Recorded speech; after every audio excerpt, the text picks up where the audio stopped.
traveler from beyond this world, will you witness this tale unfold? Alice? You recognized me just like that?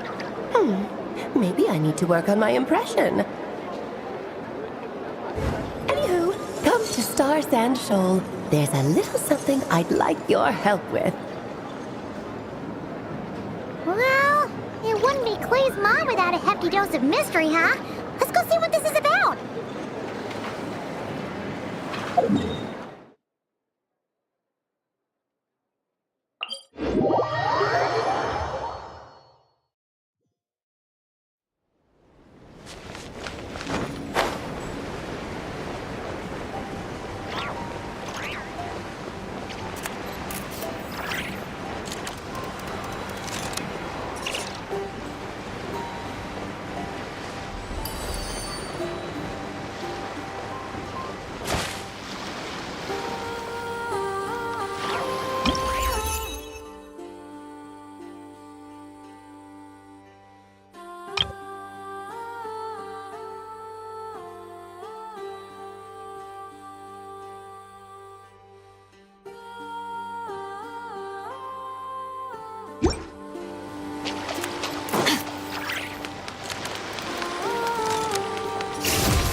Traveler in Paimon? I'm sorry. I hope I didn't scare you.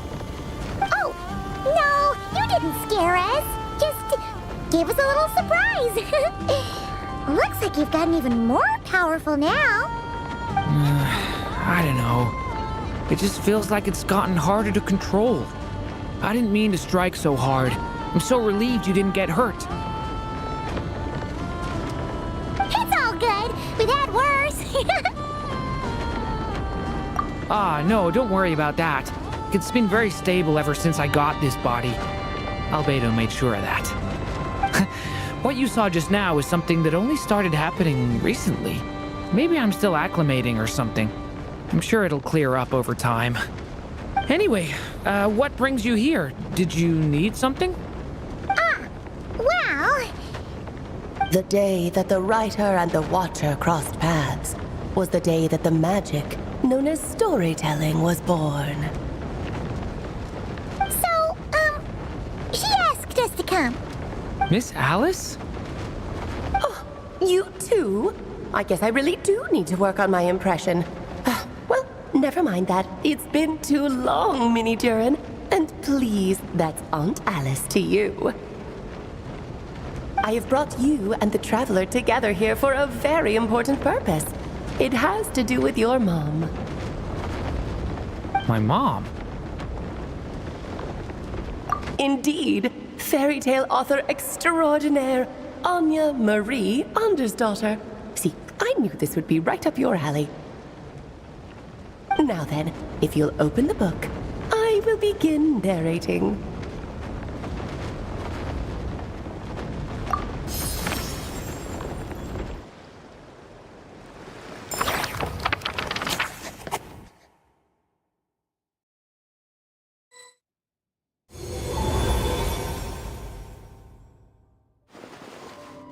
Whoa! What is this place? It reminds Paimon of Simulanka. The two are indeed similar. Both worlds were built using the same magic, after all.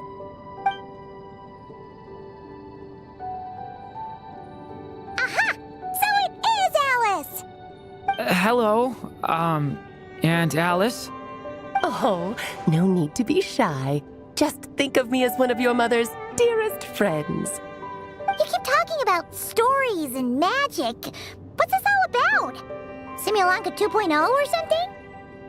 Certainly not. Simulanka was a peerless masterpiece. Without the original author, it would be impossible to create a sequel, even for me. get you all right about one thing. Just like last time, I want to show you a work of magic that has to do with storytelling. What's this?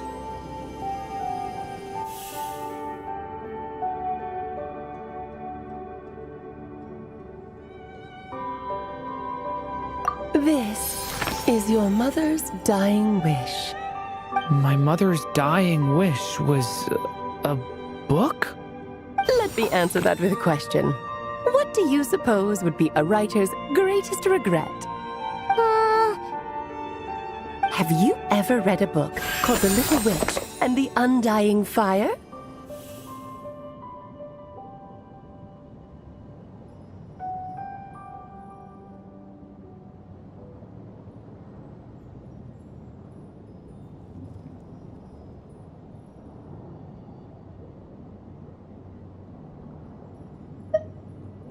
Well, you're missing out. It's a wonderful book. It began as a little game at our tea parties. Each of us took turns writing the next part of the story. I wrote the first volume, then the other mages took their turns. Em was tasked with writing the final volume and tying everything up. But by the time everyone had finished writing their parts, Em had passed away. Oh, it was a terrible shame. A true tragedy. And that is the answer to my question. A writer's greatest regret is to leave a story unfinished. But all is not lost. I couldn't stand the doom and gloom of it all, so I went ahead and wrote an ending myself on her behalf. Then what's this book? This is the answer your mother gave to the same question. In her eyes, this was her greatest regret. She made me promise that I would bring it to you because she believed the only person who could resolve this regret is you. So my mother's greatest regret is another unfinished story? You could say that. And I guess resolving the regret means finishing the story? That's one way to put it. Is a straight answer too much to ask for? Her answer was quite the opposite of what I'd expected. But oh, how touching it was. I'd love to tell you what she said, I really would. But that would spoil the plot, and we can't have that. Spoilers ruin everything. Oh.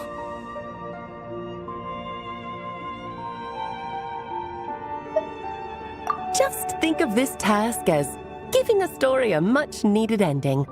All I ask is that you do your best. I understand.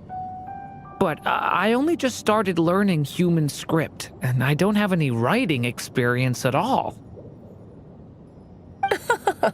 Relax. Why else do you think your dear aunt went and found you two such wonderful helpers? With their experience, you'll have so many story ideas you won't know what to do with them. So don't be shy to ask lots of questions. Yeah. If it's to help Durin fulfill his mother's dying wish, then we're in.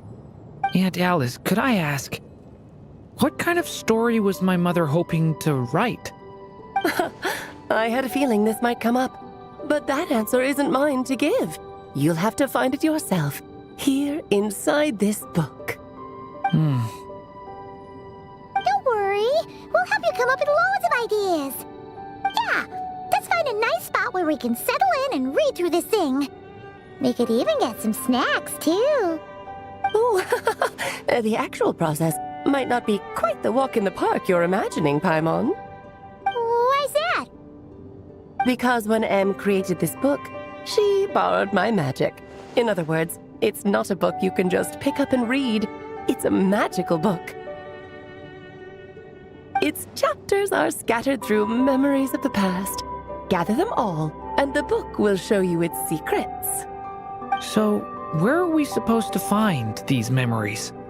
Em left a trail of clues for each unfinished chapter. Follow the hints, and you'll find them. Oh, and when it comes to adding to the story yourselves, you'll need to use this. And this is... This, my dear little Paimon, is the ink Em left behind. infused with a little of my own magic, of course. If you're planning on writing something inside the book, you'll need it. It's extremely precious, so be sure to use it sparingly. This is all that's left. So we need to search for the memories and keep an eye on how much ink we're using. It just had to be a wild goose chase, didn't it? Perhaps it's just another form of storytelling. Em was ever so creative when it came to things like that. Just think of it as a little challenge your mom left behind. Who knows? There could even be a mysterious prize at the end of it all.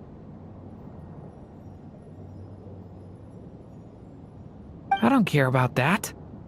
This was my mother's dying wish. Whatever it takes, I'll find a way. Yep. With the two of us by your side, you'll be just fine. Okie dokie. That should be pretty much all you need to know. Oh, and once the story's complete, do let me have a little look-see, okay? I've read everything she ever wrote, so naturally, I can't miss this one. Yeah. Most of the time, you're pretty hard to pin down. Don't worry, I'll know when you're finished. Just wait for me to reach out. All right, off you go. I can't wait to hear how the story ends.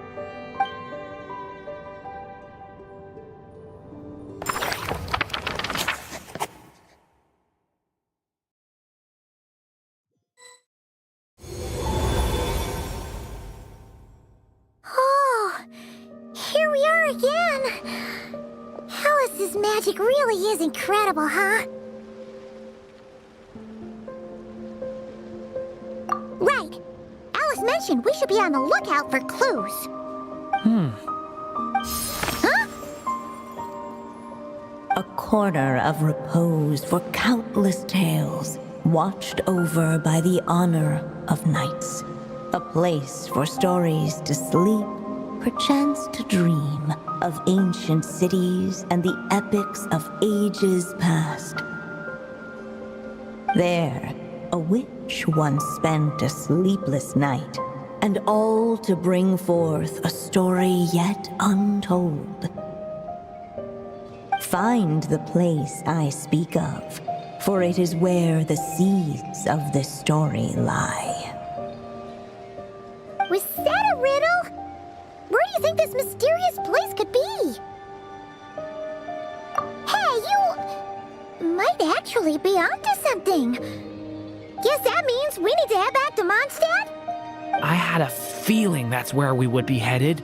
After all, it's where my mother was from, and I bet it's where she wrote this story, too. Yeah, that makes sense. Still, I feel bad about dragging the two of you along on such a long journey. Don't worry about it.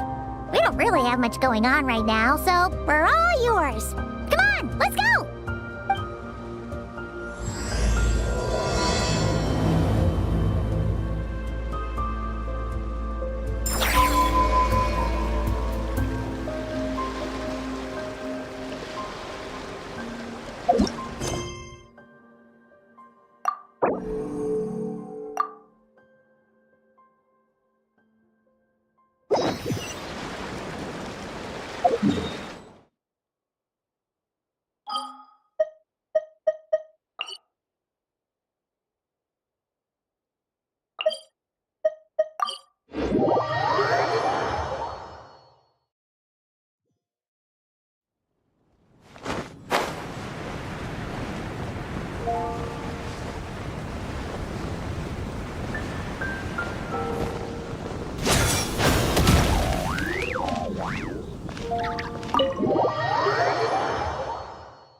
Back in the Mondstadt Library, huh?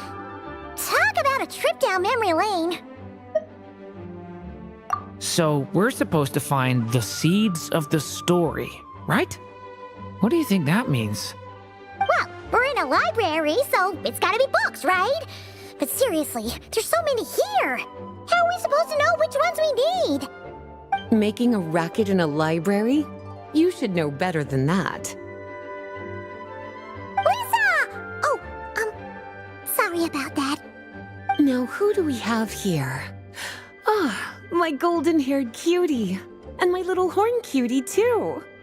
Sorry, Miss Lisa. I know you taught me to be quiet in the library, but Paimon was just trying to help. Please don't be too hard on her. Well, it has been far too long since we saw each other, so I suppose I can let it slide just this once. Back when he first arrived here, poor Jean wasn't sure what to do with him, so I stepped in to lend a hand. I figured, if I can handle a boy raised by wolves, then teaching one who's part dragon should be a walk in the park. Nice! Sounds like Durin was welcomed with open arms. Why, of course. Now, let's save the reminiscing for another time. I'm sure you're here for a reason. Did you need to borrow some books? It's kind of hard to explain. Maybe you could take a look at this. Oh?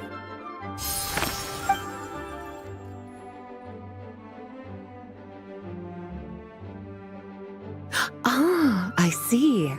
These so-called seeds of the story must be the books that inspired its creation. That's just how it is with stories. They grow out of the tales that came before them. And that mage, I can almost picture her here, hundreds of years ago, scribbling away at one of these very desks. But we don't know anything about this story. How are we supposed to figure out which books inspired it? As it happens, just before I found you here, I was looking into something rather peculiar. One of the knights reported seeing some books that weren't listed anywhere in our catalog. Stranger still, just as he went to reach out for them, the books vanished into thin air. And then, a while later, while he was browsing through other shelves, there they were again. Seriously? That particular knight knows this library inside and out. I'd be very surprised if he was seeing things. Something tells me these might just be the magical books you're after. According to the report, there are 3 of these books in total. I'll be relying on you to track them down, cuties.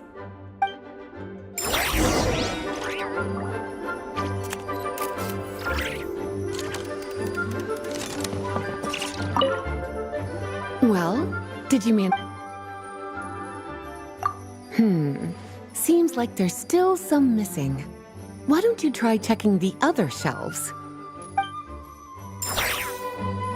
Please be quiet within the premises and refrain from making a racket. Second strongest spell in existence. Do not show Klee. Wait, there's actually a book like that right here in the Mondstadt library? That title's just gonna make people even more curious. Huh. There's definitely something fishy about this one.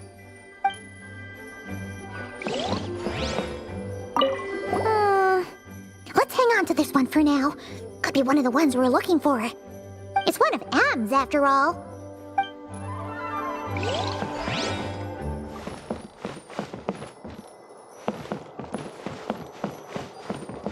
An experiment log?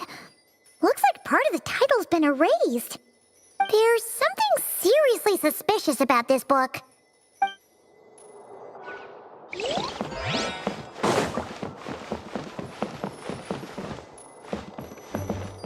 Kinda looks like a poetry collection. But why is part of the title missing? Let's see what Lisa makes of it.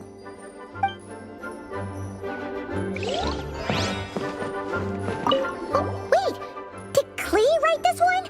Should this even be here? We better show it to Lisa.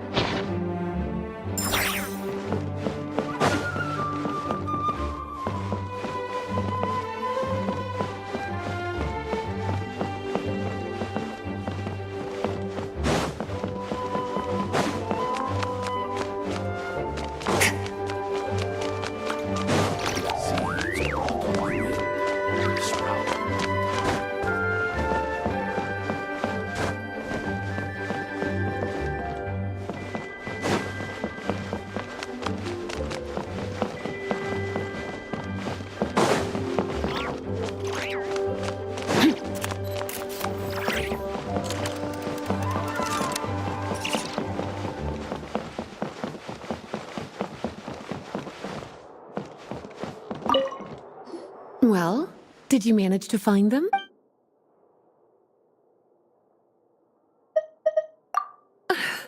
Well, it definitely shouldn't be here. But I'd highly doubt it's one of the books you're looking for. Because this is something Klee wrote. It's a compilation of all the best fish blasting spots around Mondstadt, as well as the most convenient places to stash her new jumpy dumpties. Of course, there's no way she'd get away with keeping a book like that in her bag. And she'd be in big trouble if Jean were to find out. Not only would the book itself be confiscated, but she'd be looking at a whole day in solitary confinement at the very least. Somehow, she figured out that the best place to hide it was right here. No place like a forest for hiding trees, huh? Now, every time it gets confiscated, she just writes a new one and sneaks it back in. Yes, so thanks for helping me find it. I'll finally be able to hand it over to Jean. Well, did you manage to find them?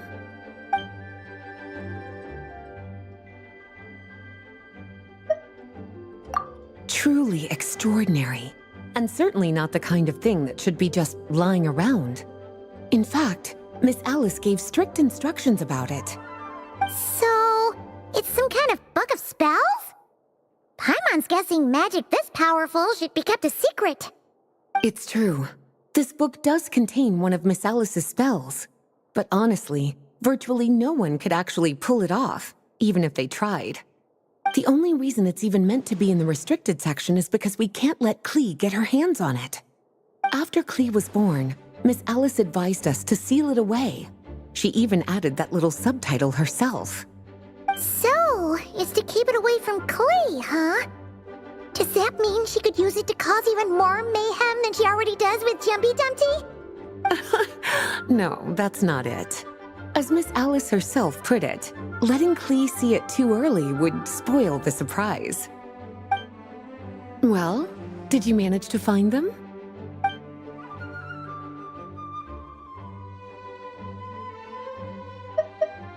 Well, this book has quite an obvious connection with that mage, considering she was the one who wrote it. But as one of the library's classics, its presence here is hardly unusual. It really is a must-read, so if you haven't read it yet, that's your homework, cutie. Well, did you...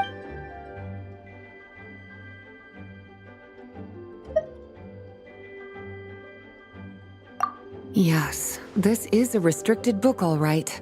It certainly isn't supposed to be here. Huh. But it looks like a regular poetry collection. How did it end up being classified as a restricted book? The issue lies with one of the poems inside. You've heard of the great battle that took place on Dragonspine, yes? 500 years ago, during the cataclysm in Conria, an evil dragon descended upon Mondstadt. A fierce battle with Dvalin ensued, but in the end, the evil dragon fell, and Dragonspine became its resting place. You're talking about Durin. The Durin of Dragonspine. Well, the poem in question turns the whole battle into a dance, with the evil dragon recast as an innocent child who came here in search of friends. But given all the suffering experienced at the claws of that dragon, how could the people of Mondstadt accept such a retelling? Bards are often accused of inventing history or distorting the truth in their ballads. But this one hit a bit too close to home. And since the knights back then were unable to track down the author, they decided to ban the entire collection, blot out the title, and seal it away for good. So the version in the poem, it was all a lie? I'm afraid that question is something only the dragon himself could answer. Well, did you manage to find them?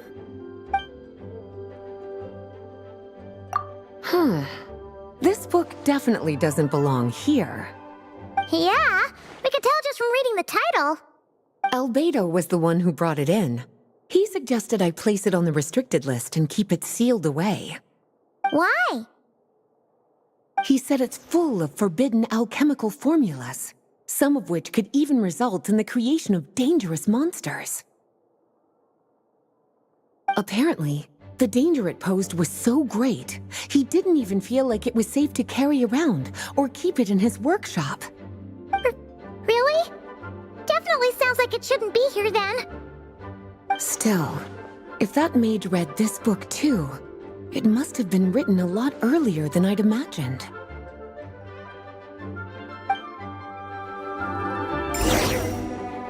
Well, would you look at that? Seems like these are the little troublemakers you're after. And all three just so happen to be forbidden texts. What kind of story requires reference material like that, I wonder? Forbidden texts? You know, the first time you mentioned that the library had a restricted section, I thought you were just trying to scare us. Are you saying it actually exists? Not really something you should be poking your little nose into, is it, cutie? Sorry. Seeing as it was Miss Alice who asked you to look for these books, I won't question the matter. But they'll need to be sealed away again once you're done, so don't forget to return them. Don't worry, Miss Lisa. I won't forget. Well then, that's all from me. After all that hard work, I think I've earned myself a nice cup of tea. All right, we've gathered all the reference books. What's next?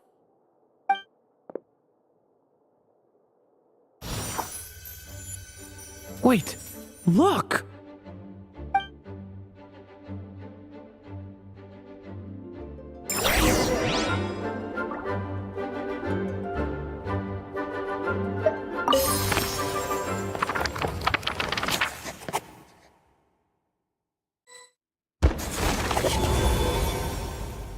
Long, long ago, an evil dragon descended upon the human world, bringing terrible calamity in its wake.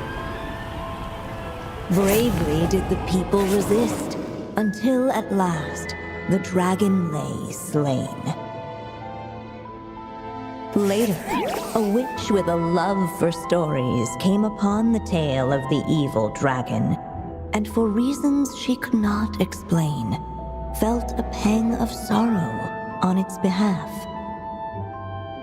For she knew, despite its body being born of wicked alchemy, all along, the dragon's soul was that of an innocent child.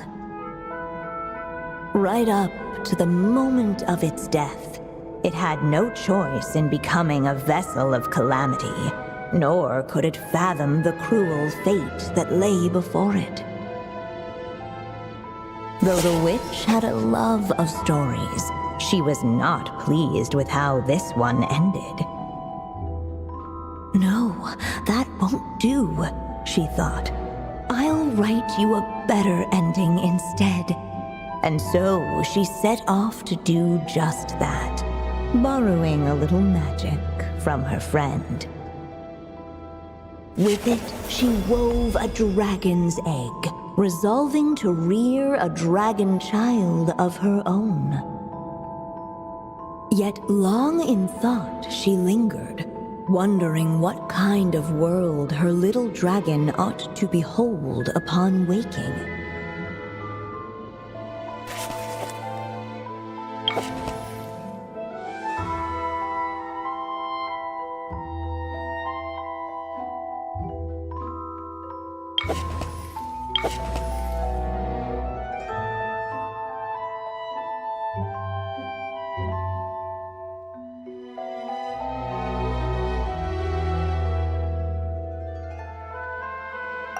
At last, she made her mind up, adorning the cradle with a wisp of woodland air.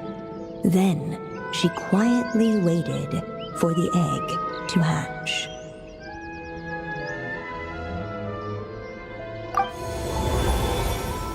Whoa! We're actually inside the story! This must be Aunt Alice's magic.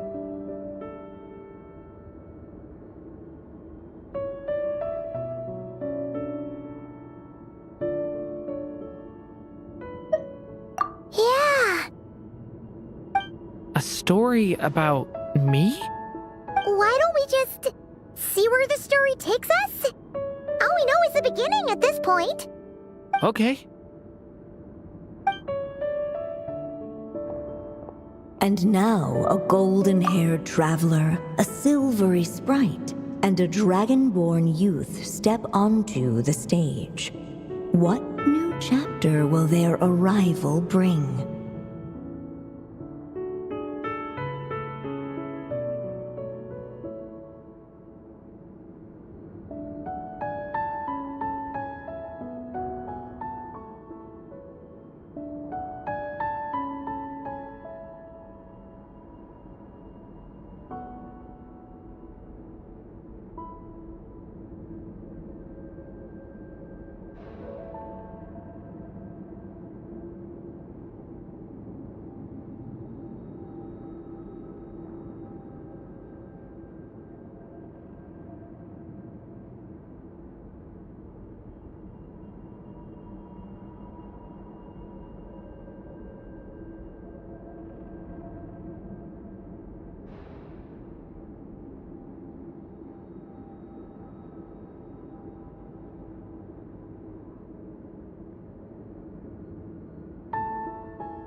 Whoa! That came out of nowhere! Was that the same voice we heard just now? Yeah. But why does it sound so familiar? I've missed this. It's just like the stories my mother used to tell me. You mean... Em? She used to tell you stories? Yeah, she loved it. Back when she was still alive. Sorry, we should focus on what we're here to do. So, now that we're in the story, what's next? The dragon youth wondered aloud. Yet all he could do was wait for the story to unfold. Of course, there's something to be said for helping it along. Perhaps a little exploration could prove fruitful. Oh, is that a hint? Yeah, I agree.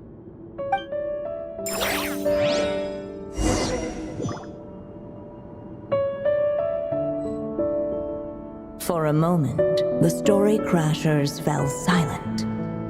Perhaps waiting around wasn't such a bad idea after all. Yet those who never stray beyond the main plot often miss the fun little details along the way.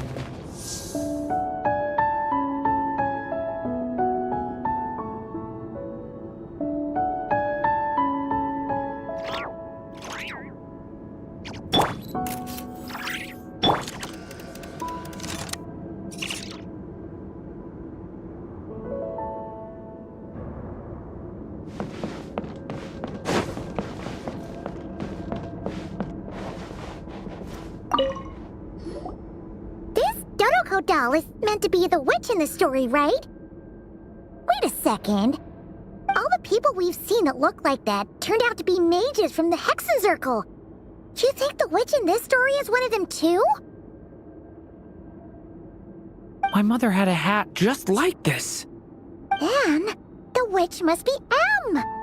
Looks like this story really is about Durin, huh? Whether the sprite spoke true or not, it had little bearing on the story at hand.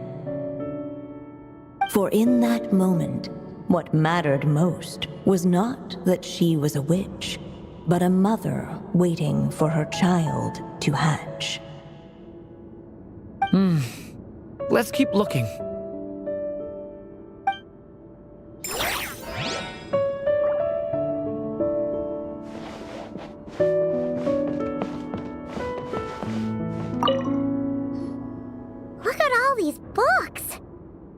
The witch did a lot of reading while she was waiting for the egg to hatch. It just so happened a dragon egg wasn't the only thing she was incubating here. Where else might a story be born, if not among books? Oh!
Right?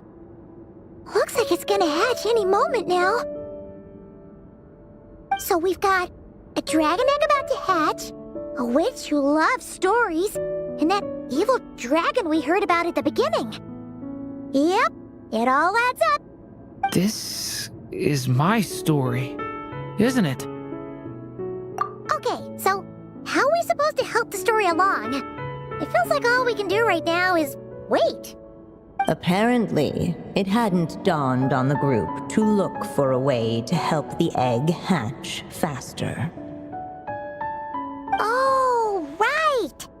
We're at the point in the story where we're waiting for the baby dragon to hatch, so that has to happen before the story can continue.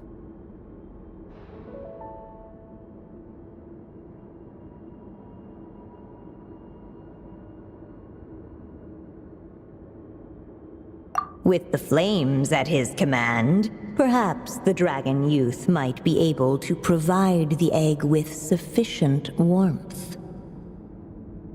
What? You want us to Roast the dragon egg? The silvery sprite's surprise betrayed her lack of reading. For in countless tales it is told that only by fire's embrace will a dragon's egg hatch swiftly. Huh, you kinda have a point there. Okay, I'll see what I can do.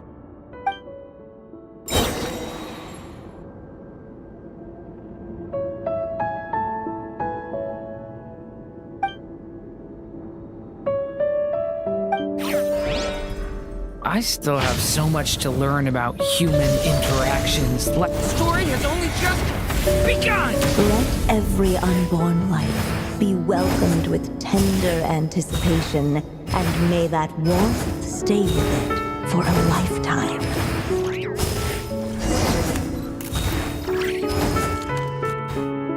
At last, under the witch's expectant gaze, the little dragon broke free from its shell. No living being has ever decided the moment of its birth. You were no exception, my child.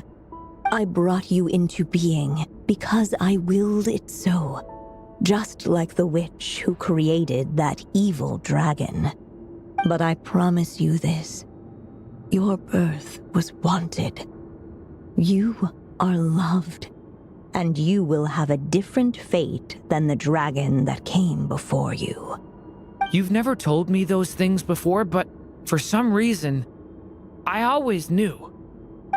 Thank you for bringing me into this world.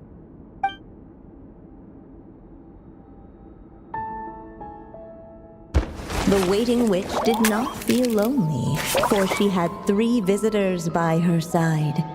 Together, they beheld the hatchling's first breath of life. Holding her dragon child close, the witch promised him a life unlike that of the evil dragon. And so, nestled in his mother's warm embrace, did the little dragon's story begin.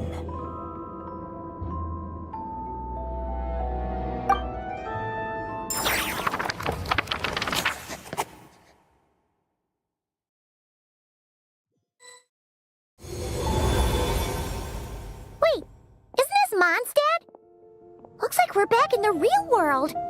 Looks like there's more written on the page now and less ink left than before. So, does that mean we've completed this chapter?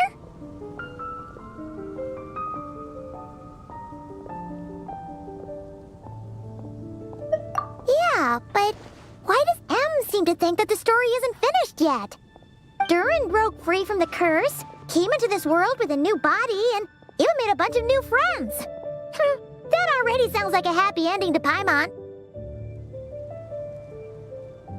True. Everything's always so mysterious with these mages. Guess all we can do is wait for more clues. Huh.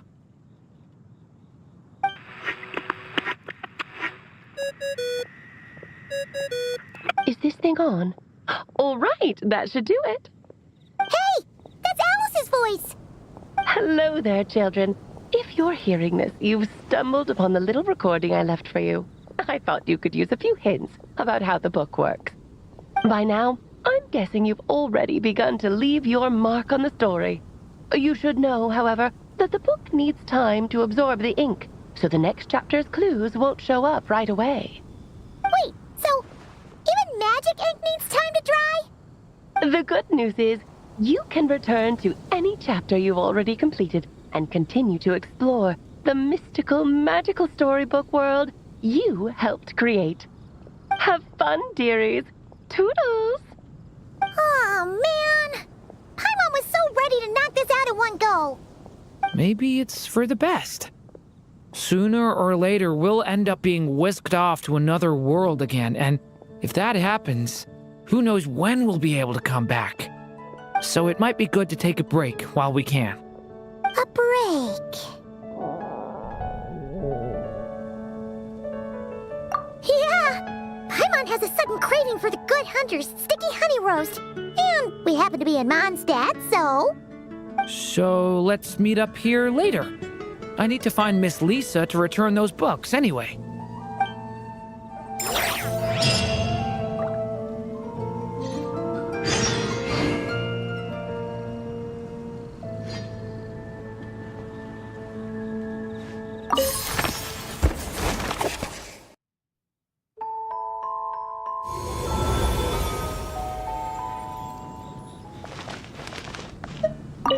Aunt Alice said we can return to the story world at any time.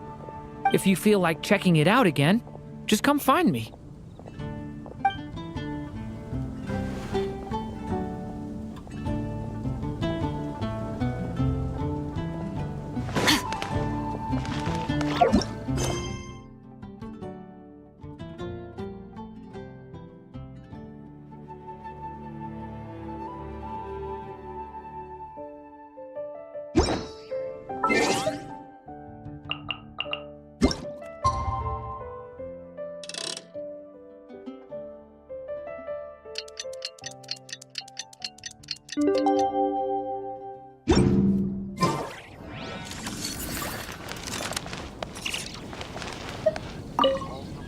Aunt Alice said if you feel like check...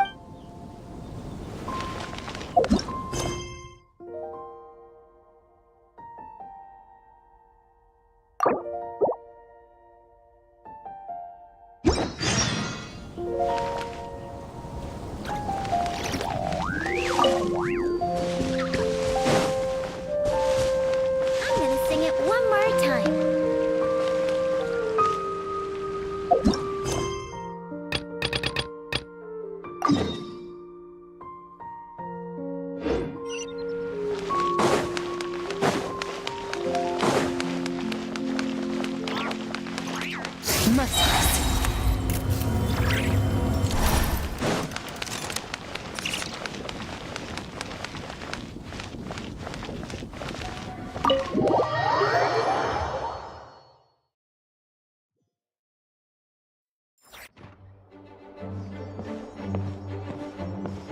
Whoa! This is way too many books! Considering this library organizing job is classified as a premium commission, Paimon came mentally prepared, you know? But seeing it in person is something else. Why, if it isn't Cutie and Paimon? What brings you back to Mondstadt? Let me guess. You missed me so much you just had to come visit. Is that it? You've become quite the flatterer since we last saw each other, haven't you? Found you! We were starting to think you weren't clocking in today. Well, I wasn't planning to. But then, Catherine mentioned someone had finally accepted an important commission for the library. So I came to check on things. Might you both be here for that very commission by any chance?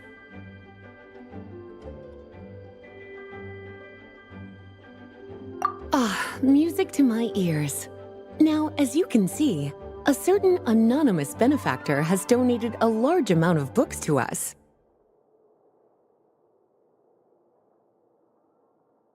Imagine my surprise when a glance down the book list revealed that each one would be an entirely new addition to our collection. There are books of all different kinds, including quite a few that are banned. Troublesome, I know. So this wasn't an odd job I could trust to just anyone. And sorting them myself? My, what a headache that would be. It would take ages. All that to say, I'm very relieved to see you here. I would treat you to some tea, of course, but looking at the state of this place, perhaps another time, yes? Don't worry, just leave the commission to us. You're as sweet as ever, Paimon. Well then, good luck in here. I'll leave you to it.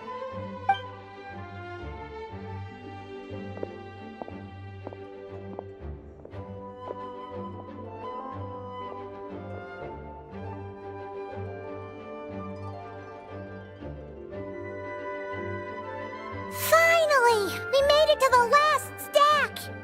What even are some of these books? A Hilichurl's Guide to Running for Your Life? Do Hilichurls even read? Oh, and Basics of Whopper Flower Cultivation. Who'd grow one of those, anyway?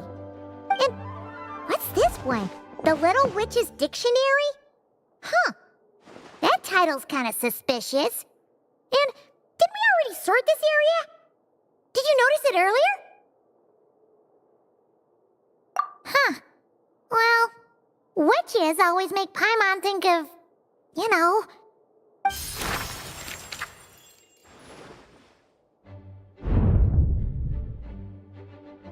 Yoo-hoo!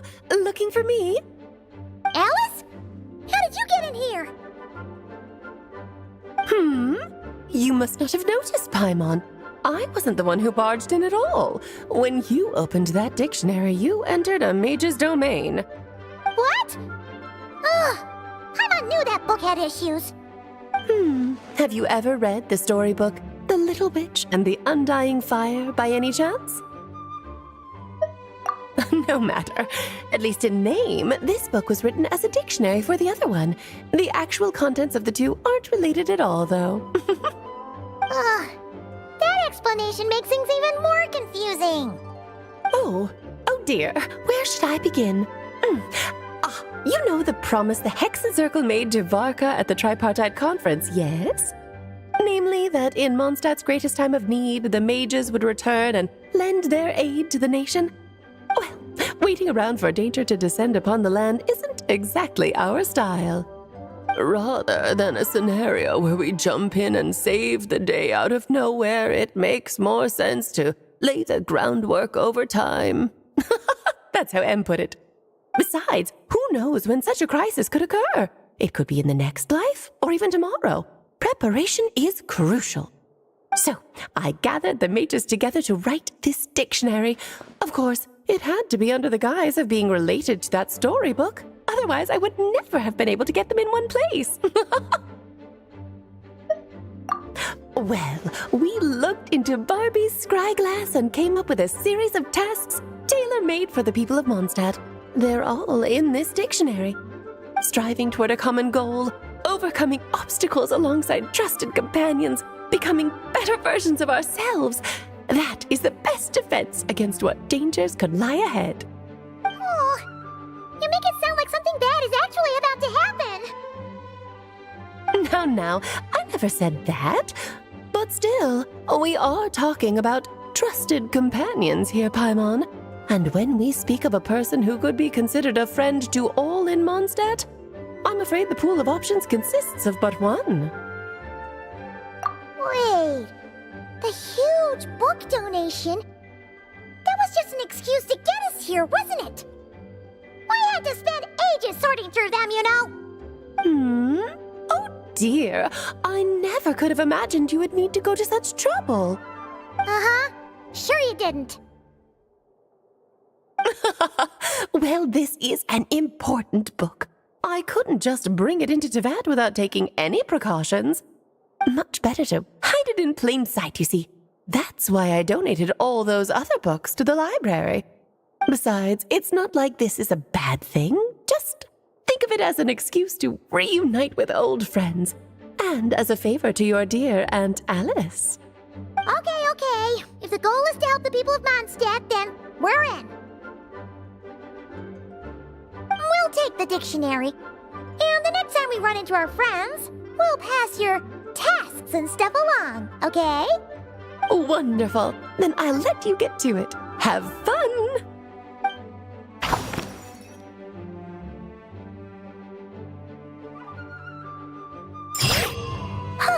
Paimon's feeling totally recharged after such a long rest. Let's go find Durin and see if that book has any new clues.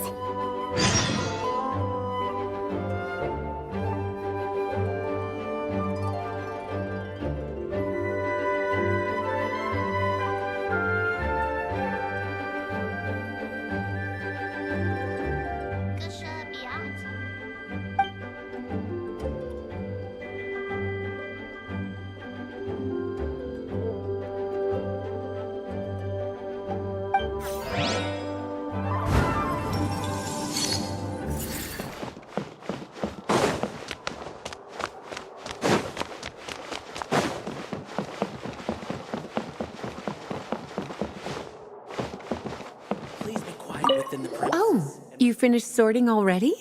That went much faster than I expected. Now then, what would you like in return, cutie? You freed up my whole afternoon helping me with that. How about we spend it together? Ah, so you noticed too. Such strange names, and even stranger contents. Not to mention, this is the largest library in Northern Tevat, and I didn't recognize a single title on the list. I just don't see how that's possible. Unless... Actually, we just ran into... Trouble, I presume? I think I'll steer clear if it's all the same to you. Besides, if a book exists in this world, then there's a place for them in this library. Better for them to remain here than end up in the hands of someone more suspect. Anyway, here's your payment. Thanks again for all the help.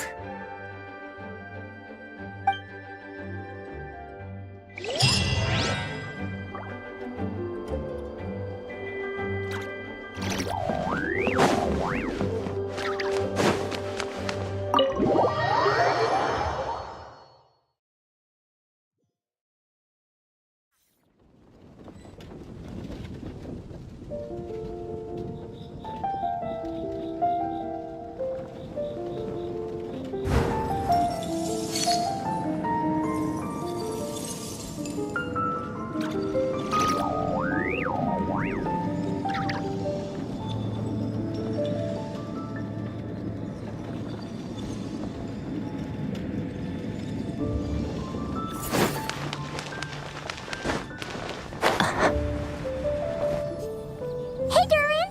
Any more clues for us? We're all set for the next chapter.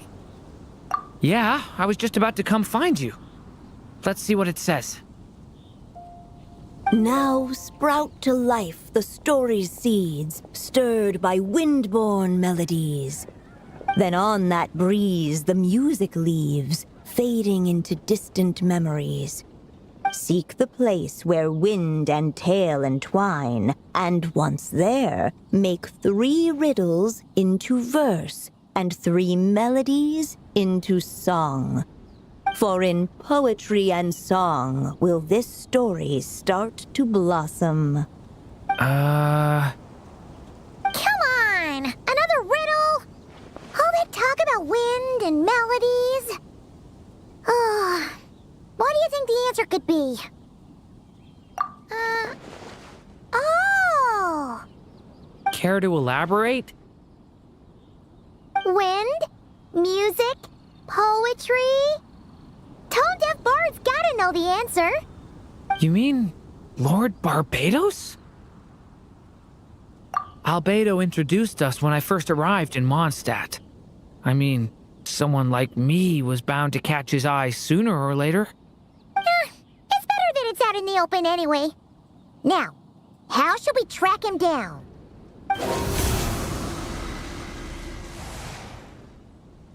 I'm pretty sure he's already caught wind of what's going on here. Why don't we just see where the wind takes us? Right. He definitely makes it easy to forget he's a real god sometimes.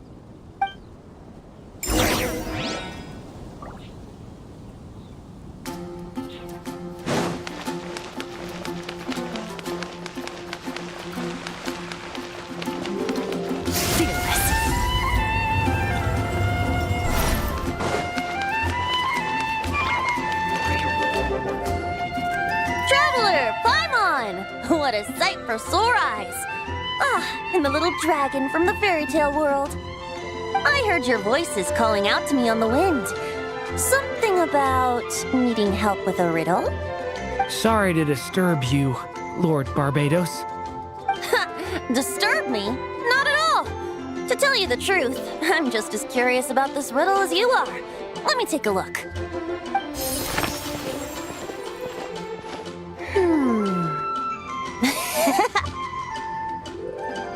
What is it? Did you figure out the answer? 3 riddles and 3 melodies. That sure takes me back. The answer you seek lies hidden in memory. Looks like running to Tone Deaf Bard was the right call after all. Long ago, those mages came to Mondstadt, seeking to test their strength against mine. But I replied, let us make music, not war, and resolve our conflicts through song. So I strummed my lyre and sang them this verse. Oh wind, welcome now, my guests. Pass through verdant leaves unseen, where shape your formless self may take, and offer up a graceful scene, a fleeting gift for welcome's sake. Leap at the edge of a sea of clouds, where land meets sky and sky meets ground. There frighten off the noisy crowds and bring my guests a calm profound. Fly beneath the stars up high, where mortal noise is swept aside, that my dear guests with starry eyes may share the dreams they hold inside.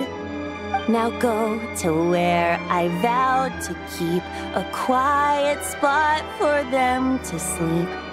No clash, no contest bars the way, just tea and mirth to fill the day. There you have it, the 3 melodies. As for the answers to those 3 riddles, I trust you can guess them by now.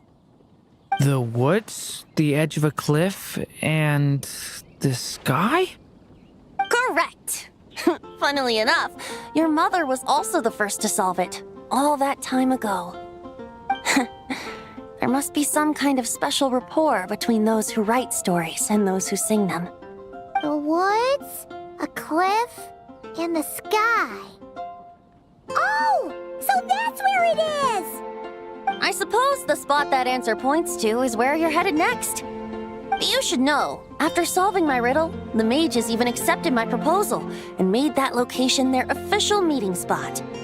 And going by what your book is suggesting, once you found it, you might want to try playing the melody I just shared with you. Guess you can be pretty reliable when it counts, huh, Great Animal Archon? Thanks for the help, Lord Barbados. Still got questions for me, huh? Yeah, you must have read countless tales in your time, being a wandering bard and all. In your experience, why might an author consider a story unfinished? Unfinished? Well, I guess if there's something left to accomplish in the story, or, if the last line goes, to be continued. Huh? Well, your helpfulness lasted for like 1 second. In all seriousness, I would think the answer to that question lies in your mother's story itself. It's not my place to pry any further. All right then, we should get going.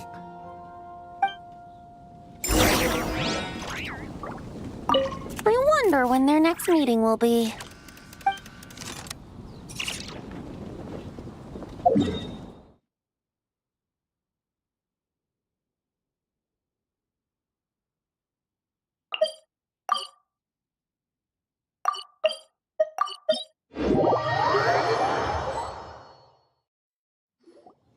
Okay, we're here!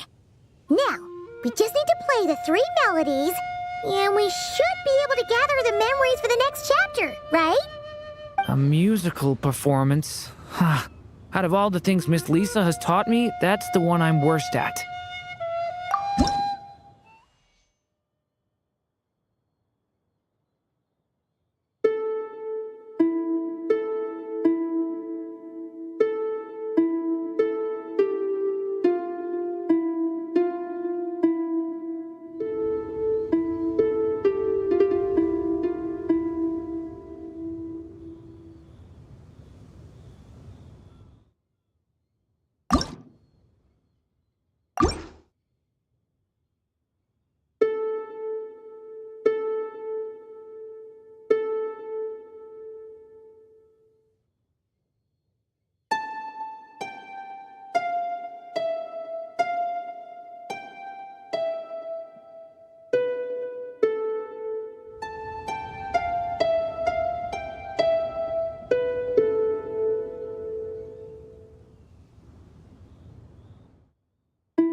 Even a war that shook the world could not halt the witches' gatherings. Yet even so, with the passing of time, 3 of their teacups no longer came to be set. The witches did not linger long in sorrow, for the Story Witch had brought glad tidings of her own. Born was her dragon child, safe and sound. Her fellow witches offered up their blessings, eagerly debating how to celebrate the child's birth.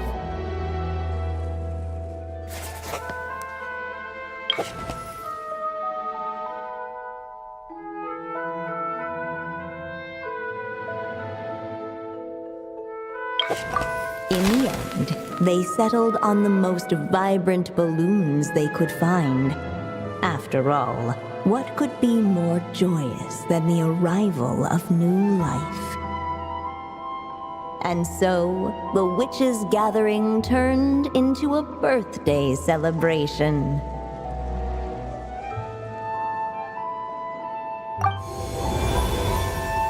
So, we're back in the story world, huh? As if from nowhere, new guests appeared at the witches' table. Perhaps they too had come to celebrate the dragon child's birthday. Yet while everyone else was busy thinking about what kind of gift to offer, these 3 seemed to have come empty-handed. Hardly the recipe for a warm welcome to a birthday party, now is it? A gift? Hey, what's this all about? We only just found out this was a party.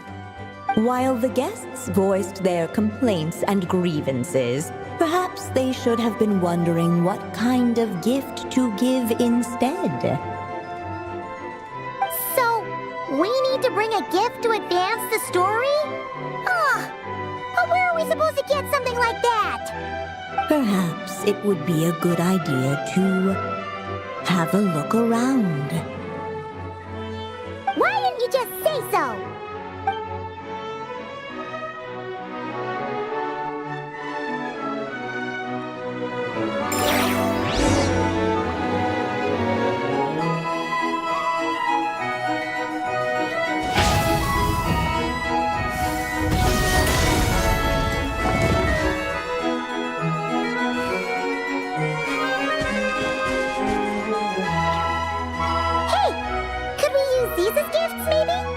At last, the guests found something to give the dragon child.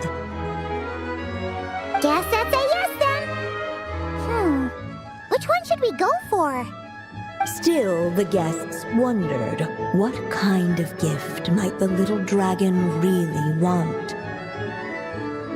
Should they put a warrior's sword in his hand and send him out on an unstoppable quest to save the world? Or perhaps a wandering hero's slingshot and the promise of a life of endless, uncharted adventure. Or maybe even a scholar's tome and the chance to take on all the world's unsolved mysteries. Okay. Wow. That's a lot of pressure all of a sudden. Oh yeah. Technically, we're actually picking a gift for you. So, which one would you prefer? You want me to choose? Wow, this feels kinda special. How come? For as long as I can remember, I've spent most of my time living in the stories my mother created. I always thought my mother had everything written out for me already, just like the toy figures in Constellation Metropole. What I wanted to do with my own future. That's something I've never really thought about. What did I want back then? This is the first time I've ever asked myself that question. Sounds like this is the perfect opportunity to answer it then. It's been a while since you left Simulanka, and after everything that's happened, it might be about time to start thinking about your future. and let me give it some thought.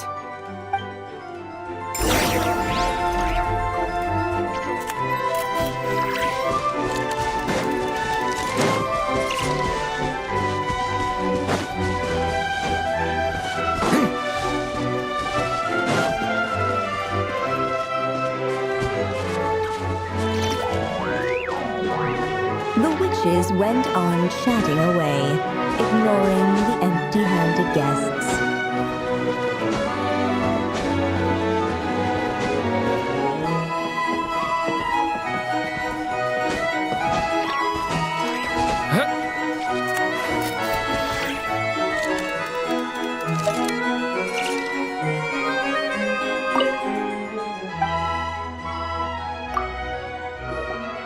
In the end, the guests settled on the scholar's tome.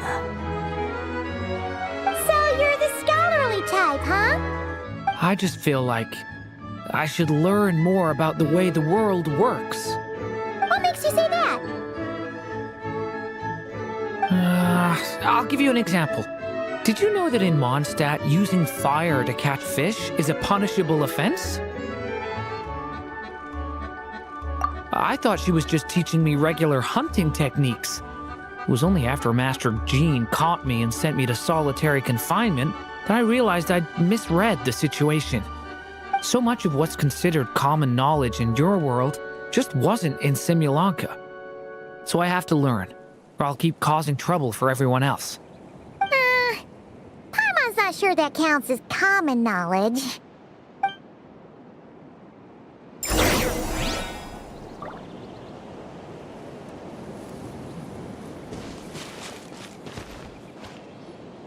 Alright, they should let us in now that we've got a gift, right? Hello there. Brought a gift this time? The newly arrived guest presented his gift, wishing the little dragon a future as a wise and accomplished scholar. Accepting the guest's blessing, the Story Witch invited him and his friends to take their place around the table.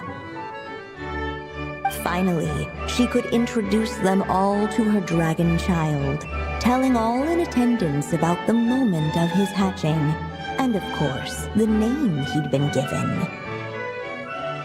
It was then that the Seer Witch, diviner of the stars, withdrew her gaze from the heavens and turned a sorrowful glance upon the little dragon. You gave him the same name as that evil dragon? That's right.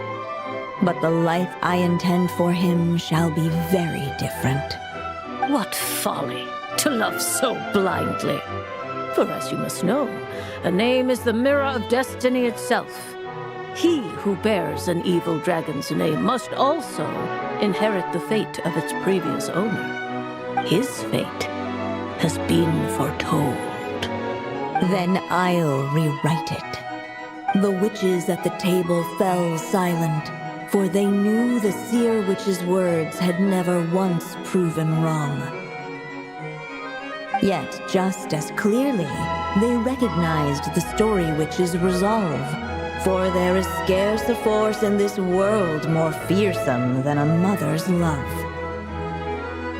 At last, the Merry Witch stepped forward, dispelling the uneasy silence. So be it. Then we'll all lend a hand. Together, we shall rewrite this child's fate. You mean to defy one of the fundamental rules of this world? I refuse to be shackled by such rules. Besides, this is a witches' gathering, is it not? What could be more fitting a subject for this occasion than to defy them? Oh? Sounds like an interesting experiment. I suppose, were we to succeed in this endeavor, we might bring a touch of wonder to this otherwise dreary sky of stars. The Merry Witch finally talked them all round, just like she had done many times before. Warm and strong as the sun she was, so much so, in fact, that those who her light shined down upon had no choice but to bask in it. And so the witches readied their gifts, 3 marvels of the cosmos. For this child, I shall decipher the ravings of the heavens and lay bare before him the trickery of fate. For this child, I shall leave a formula powerful enough to unravel the very origins of this world, that he may seek another solution for the conundrum of his life. For this child, I shall call upon wondrous magic to make possible his impossible wish. All the Story Witch had was the pen in her hand, yet with the love that flowed from it, she resolved to bring forth a marvel of her own. For this child, I shall leave behind the last story I will ever write, and with it, a path to an ending yet untold. With the witch's blessings given and received, the little dragon's fate at last began to turn. In the midst of the dragon child's birthday celebration, the seer witch proclaimed her prophecy. The child had been given the evil dragon's name, and with it, the burden of its fate. But hearing this, the Story Witch vowed to rewrite it all, for such was her love and resolve.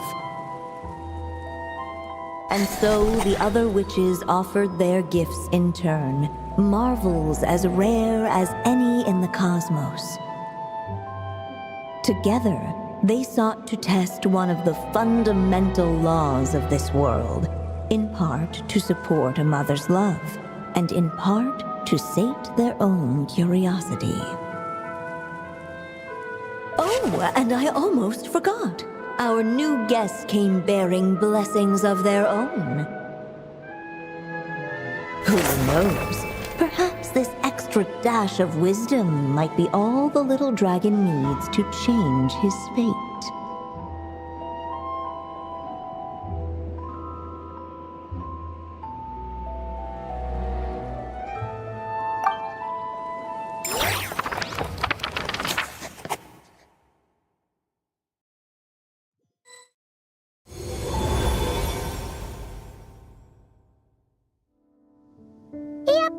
Looks like we've completed this chapter, too. Those witches in the story were the mages of the Hexen Circle, right? They sure seem to care a lot about you, Durin. But, Paimon kinda had trouble following their conversation. Just a bunch of mystery, as usual. The evil dragon's fate. Oh, is that what you're worried about? But didn't we already take care of that?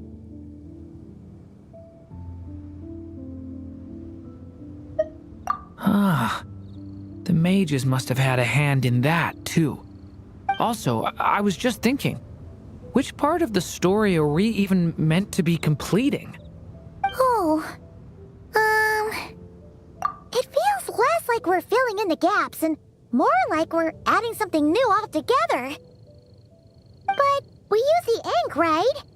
And the book hasn't given us any more clues, so that must mean our task is complete. At least for now. Yeah, I guess we're doing something right.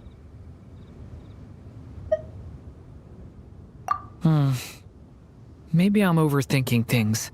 It's just, this is my mother's final wish, so I don't want to mess it up. Anyway, thanks for all your help. I'll let you know as soon as the book reveals a hint about the next chapter. Okay then. See you in the next chapter.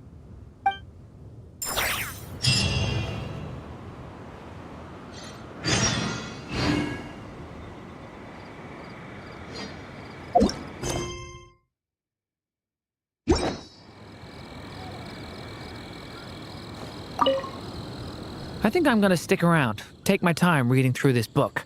If you feel like jumping back into the story, just come find me.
I'll take that as a yes, then.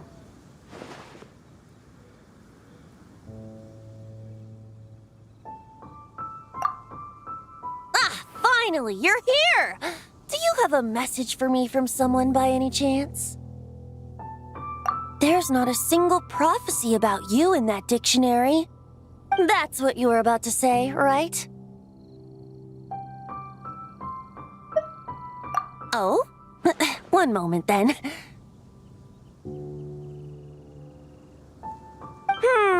Your curiosity seems as strong as ever, Barbeloth. Alas, my future will have to remain absent from your dictionary. The wind may be happy to let dandelions trace its form and have poets sing it into verse, but to be contained is hardly its nature. So, dear Barbeloth, please do set your pen down. Words heard on the wind are not meant to be recorded on the page.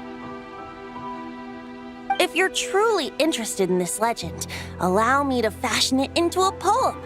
I'll be sure to share it with you ladies at our next tea party.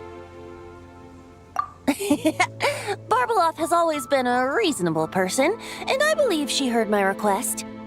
As such, our conversation should be free from interruptions for now. Wait, Barbeloth was listening in just now? Paimon didn't notice a thing! Well, she is a Hexencircle mage. They all have quite a few tricks up their sleeves. Still, you noticed right away and even got her to leave us alone. Doesn't that make you the real master at cards here? Given the various practical factors at play, I'd call myself a master with limits. There you go, being all secretive again. Well, anyway, there wasn't a single thing about you in that dictionary. You being here is enough. Barbeloth's prophecy concerning me may be incomplete, but it's not incorrect. There's something I need to do, and I could indeed use your help. Trusty as always. In that case, could you play a song with me later? Yep, that's all. But don't worry, this isn't a performance to decide the fate of some consequential event. It's just a duet between friends. The last time I played this song, the howling gale was my sole audience, and the notes scattered in all directions, leaving only fragments of the melody behind. But now, with a friend like you by my side, why should the wind alone bear witness to this music? Besides, I think my hands will be just that much steadier, playing alongside a trusty friend like you. That's all I ask. Now, let's head to the performance venue. If we follow the breeze, we'll be there in no time. All right, let's get going. Just relax and let the winds lead the way.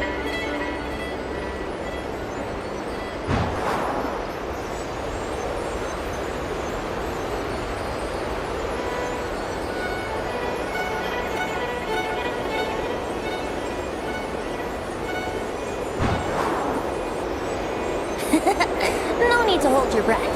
In and out. Easy does it. I let the birds know we would be coming, so we won't run into them.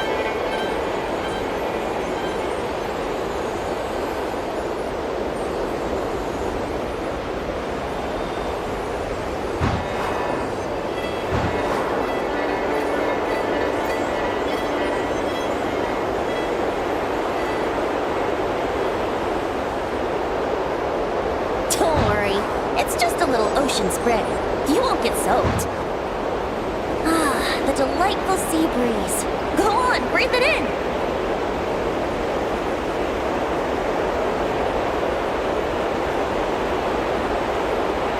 We're almost there.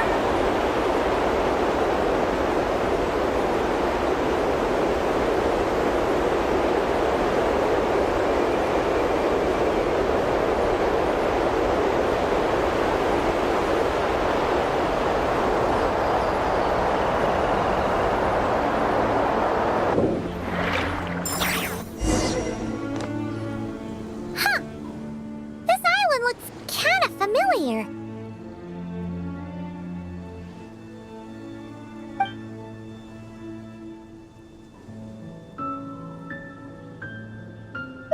Not always. It was once an isle like any other.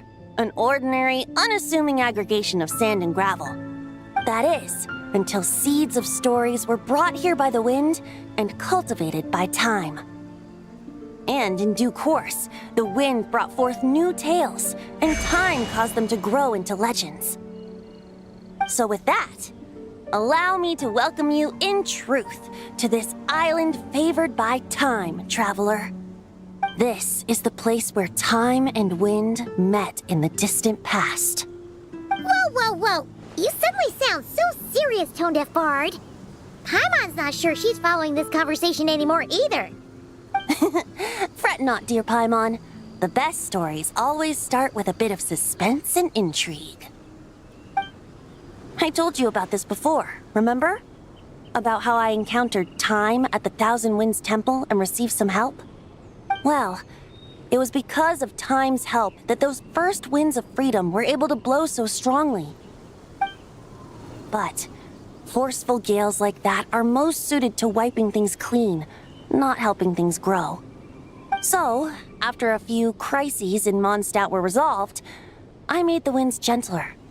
Just strong enough to bolster the people in times of need without knocking them off their feet.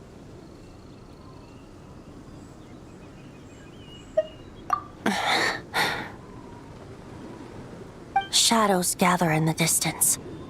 I'm sure you felt it too. I've heard about the Pyro Archon's face-off with the ruler of death, Renova, and what happened to the Fatui Harbinger, the captain.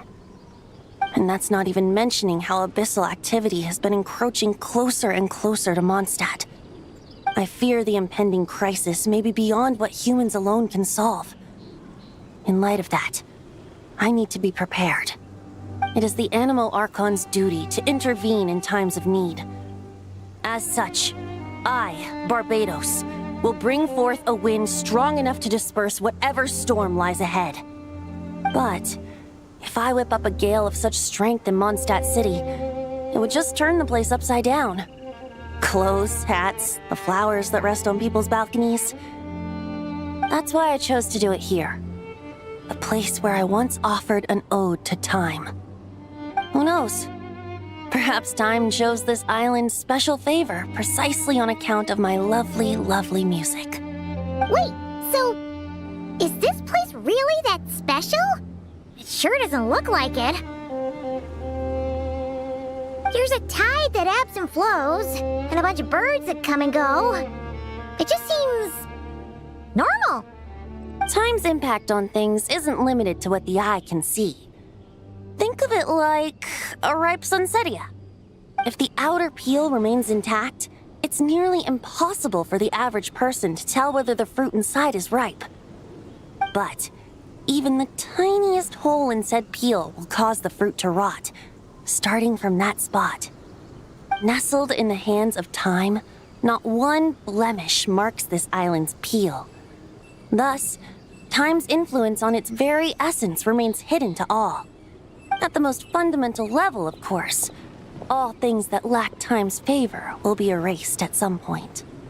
But with the power that remains here, I can leverage time to draw a boundary around the wind. That way, the outside world won't notice a thing, no matter how powerful of a gale I whip up here. Of course, as the one requesting help, I should offer something in return. That's why I invited you here, Traveler, so we could perform an ode to time together. Just let me know when you're ready. Oh, and I can lend you an instrument if you need one.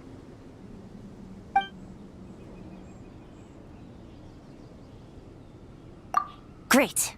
Let's get started.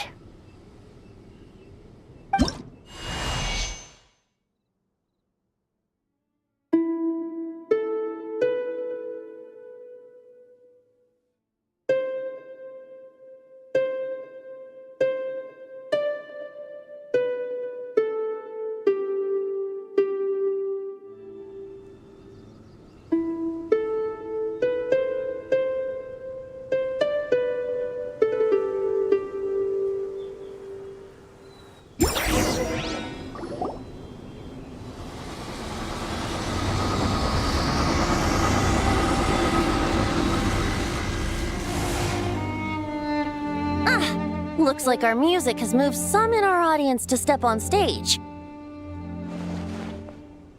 But that's against concert rules, so let's usher them out. I understand your love for music, of course. But for now, I'm going to have you leave the premises. Yahoo! All right, that should do it. That was an exquisite performance, Traveler. Thank you. Don't worry. That power was mine and mine alone. No external help was involved. Think of it like tuning a musical instrument so that it might play melodies lovelier still. Ha! So you do have some tricks up your sleeve. What else are you hiding, huh? Oh, Paimon. How many tricks could I possibly have? I only have 2 sleeves, after all. You know that's not what Paimon meant, Tone-Deaf Bard. I have a feeling the wind is gonna be pretty strong today. We should head back to Mondstadt and tell people to hold on to their hats.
Extra Abyssosk. Greetings, traveler. Hey there, Catherine! Oh, and Oz and Fischl are here too! What a coincidence! All things in this universe must plunge into darkness. 'Tis only natural that those who seek light should cross paths in the realm of dawn. Mein Fräulein means to say she's happy to see you both. And I feel the same. It's been quite a while, Traveler and Paimon. You're here just in time. Yai Publishing House has a commission for you, traveler. An editor is here to discuss the details in person. Much of the information was kept from the guild for business reasons. All we know is that it has something to do with the author of the Legend of the Shattered Halberd. What? Surely you don't mean... Wait, is this author really that important? What if we weren't here? Or if we decided not to take the commission? The editor would just be wasting their time. In that case, it'd be a free trip to Mondstadt where one needs only pass some information along. That's an opportunity most would fight over. In any case, if the commission is of interest to you, the editor is waiting at the Good Hunter. Just look for the man dressed in Inazuman clothing. Hold on! Halt thy steps, good traveler. Fate cast you upon the tides of the world, but not for you to stand alone in the face of its desolation. Nay, you step forth onto the path of the Impersonation. What Mein Fräulein means to say is, she would like to go with you. Wow, you seem really jazzed about this commission, Fischl. Do you have some kind of insider information? Well, let's head to the Good Hunter to meet with this editor then.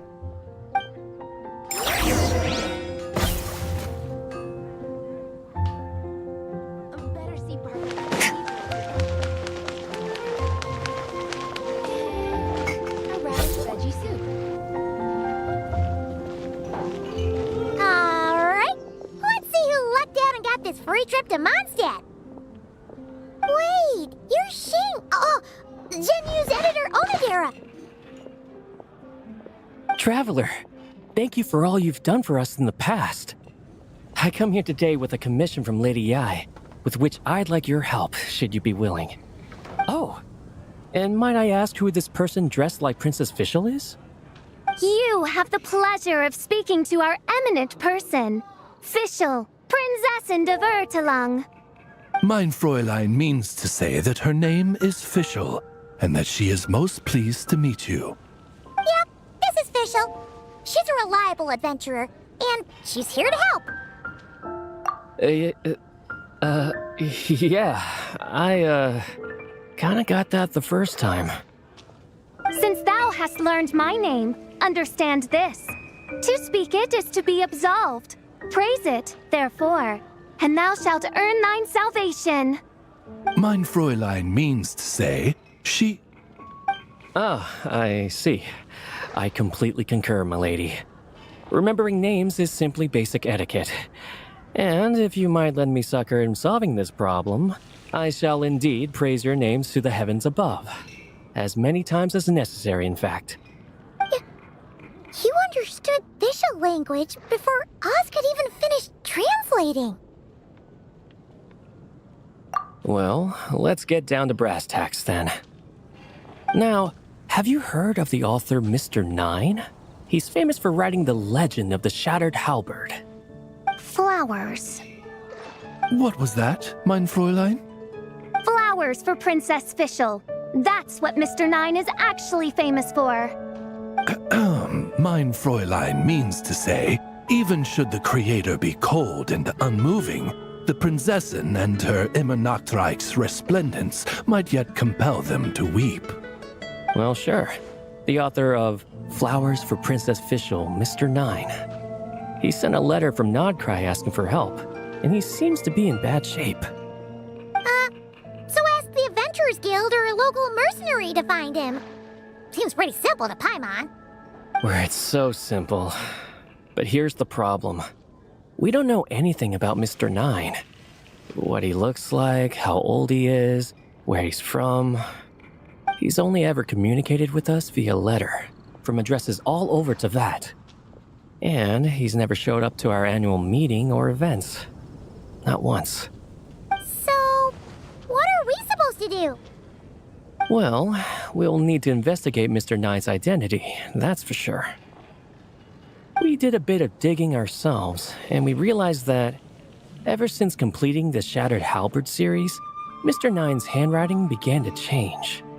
His initial editor has decided to retire to focus on his own writing. And he didn't have much to add either. Whatever hath once existed in this world is enshrined in the memory of the Prinzessin of Ertelung, to endure unchanging in her Immernachtreich. For from the sacred primordial words flow the wellspring of all cause and consequence. Mein Fräulein means to say that... Yes, we had the same idea. So, we tracked down the original manuscript of The Legend of the Shattered Halberd. Aw, man! Genyu's gonna be so mad he missed out on this. Wait, you didn't need Oz to translate this time either, Onodera. Osvaldo Hafnavines, hast thou perceived something? No such Henry exists, mein Fräulein. I sense a faint, elusive resonance. Something akin to the magnetic field, gravitational force, and threads of cause and effect that surround you, mein Fräulein. Isn't that interesting?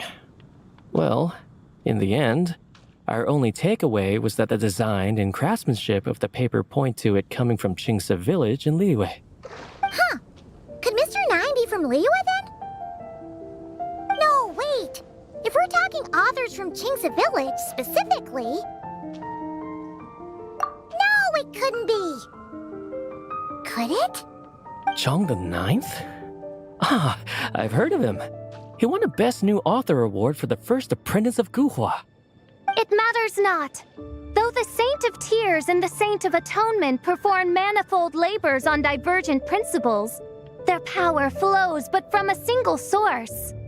Mr. Onodera, if you please. Wait, Oz? It's great that you trust Onodera and all, but we're still in the dark over here. You speak true, mein Prinzessin. Even if Chong the Ninth doesn't turn out to be Mr. Nine, he's still an author. And he could have had contact with him. I think it's a good place to start. Yeah. Well, either way, I appreciate the help. I'm counting on you. Is there anything else we should know about Mr. Nine? Well, according to some readers' Q&As and his author's notes, he has a receding hairline, a slight pot belly, he doesn't like sweet things, and his heart is on the right side. Or was it the left? No, it was the right. He has 5 fingers on his left hand, severe insomnia, a pupil in each eye. So, a whole bunch of nothing.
Doesn't look like there's anyone around we can ask either. Shall we wait? Seems like that's all we can do. Still, could his absence mean that he really is Mr. Nine, now kidnapped and sent to Nodcry? Perhaps we should have a look around his house. Barging in without permission seems wrong. But if he really is Mr. Nine, then... Okay, let's do it.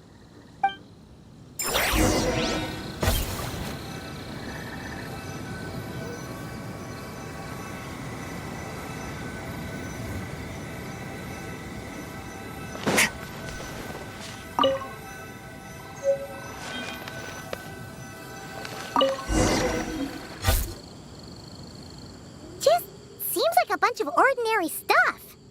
Nay, I, the Prinzessin, have beheld the mystery of the universe enshrined in these specks of dust. What hath been revealed is the very fount of wisdom. Ever does it flow toward the shores of truth. Mein Fräulein means to say, she thinks this is a clue.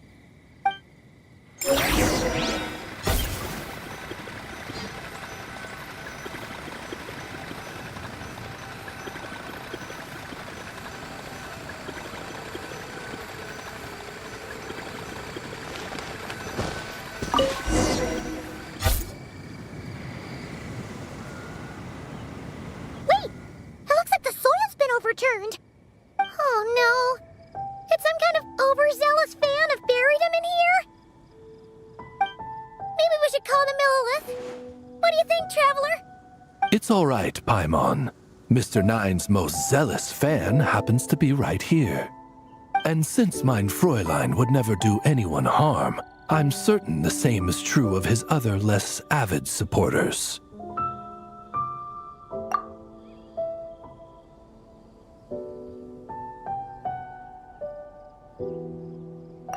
What is the meaning of this? I'm calling the Millilith. Cheng the Ninth! You're not dead! Or kidnapped! What are you even talking about? Oh, wait a second. You're the ones who came here with that young lad from the Guhua clan. Yes, I remember. I'm guessing this is a misunderstanding then. The question still stands, though. What are you doing digging around my house? Oh, well, actually, we just wanted to know if you've ever written under the pen name Mr. Nine. What? Not even a whole bucket of hallucinogenic mushrooms could make me that delusional. No. If I were Mr. Nine, why in the world would I enter all those writing competitions? To what? Demolish the competition from the shadows? Yes, doing a real bang-up job, aren't I? My submission's never even been selected. The classic archetype of the boy hero is outdated. That's the kind of critique I get. Even opening with a plot twist or disguising your hero as a fool is falling out of fashion. Modern readers are drawn to the boundless imagination and innovative world-building character of Mr. Nine's works. Good point. Besides, if I were Mr. Nine, I would have come clean the minute First Apprentice of Guhua won that award. What? That old beggarly Chong the Ninth is Mr. Nine? No, there must be some mistake. What a sight that would have been. Yeah, and when we were here with Shinjo that one time, you talked up the legend of the Shattered Halberd a lot. If you were the one who wrote it, that'd be like Jean complimenting herself for being a good knight. It just doesn't add up. In any case, while this gentleman isn't the Mr. Nine we're looking for, I sense something of interest on his person. It's a peculiar signature, the same threads of fate I sensed on you, mein Fräulein, and on the manuscript. I believe the traces are related to Mr. Nine, and it appears I can track them. Hey, that's perfect! Once we head to Nokrai, you should be able to find Mr. Nine, no problem then. But back to the signature. What were you doing before this, Chong the Ninth? Oh, well, I ran out of manuscript paper, so I went to buy some. I'm particular about that kind of thing. Creation of literature demands the highest quality. Ah, no wonder. Mr. Nine uses the very same type for his manuscripts. Huh, that explains it. Thanks, Chang the Ninth. We should get going. I'm not quite sure what I did, but you're welcome, I suppose. Farewell, creator of another world. Though I must say, the laws and narratives thou hast ordained can scarce compare to the dream dust sedimented in the Immenachreich. Mein Fräulein means to say, your writing isn't... Mein Fräulein offers her thanks.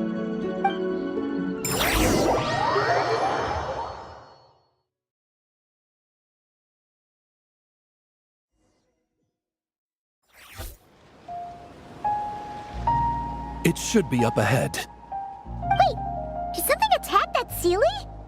Something doesn't seem right here. And it bears the same signature I sensed before. Then it would seem fate has dictated our path for us.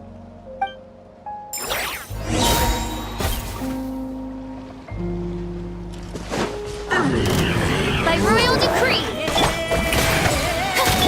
Off to the freezer!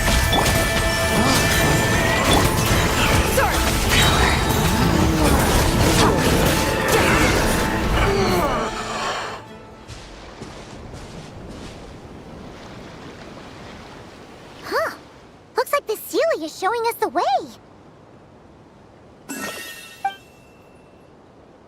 Let's follow.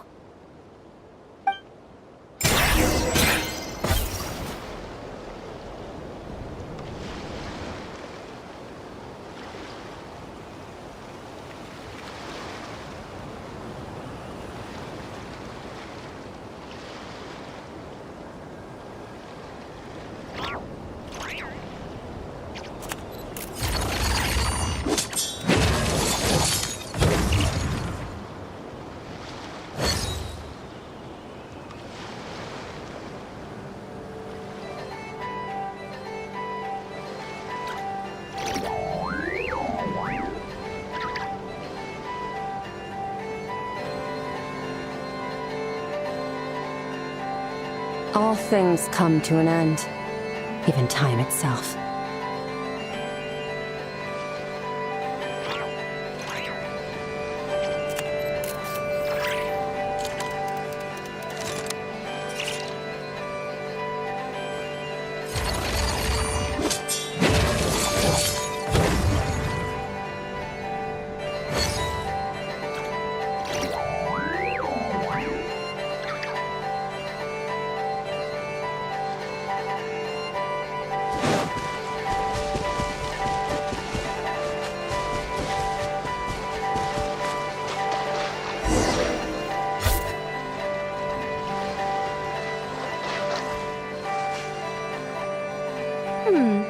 What are you doing here? Wait, that voice. It's Nicole! Also, that should be our line. We were looking for Mr. Nine and our search led us here, but now it seems we've found you instead. Ah, I see. Well, Mr. Nine is right here. Hello. What bizarre Demerung is this? Never in 1,000 sunsets have I heard of such a thing. In truth, I too aspire to be an author. But I'm also partial to direct communication. Talking is rather inconvenient by comparison. And as I'm sure you can understand, writing things down is even more tedious. I thought perhaps if I found someone with whom I could share my ideas, it might give me the same release as writing. But then those stories would never see the light of day, which would be a shame. So, I tracked down an old Sealy friend of mine and told her all the stories I was imagining. Then, I sent her to find people with similar aspirations to write them in my stead. We even came up with several character traits to lend a certain authenticity to Mr. Nine. A receding hairline was one of them, I think. Yep, I'm the one she roped into all this. Come now, it was beneficial for you too. By inhabiting those authors and mobilizing their language faculties, you were able to hone, and eventually recover your capacity for speech. And anyway, an angel has always functioned like a sort of a flash of inspiration in someone's head. I'm sure it was like stepping into old shoes. So you, what, possessed people? Isn't that kind of intrusive? Oh, it's fine. She did it while they were sleeping. As long as the person is someone who dreams of creating worlds of their own, this inner writer within them will automatically awaken. Wait, but what about the letter and the strange intuitions Oz has been having?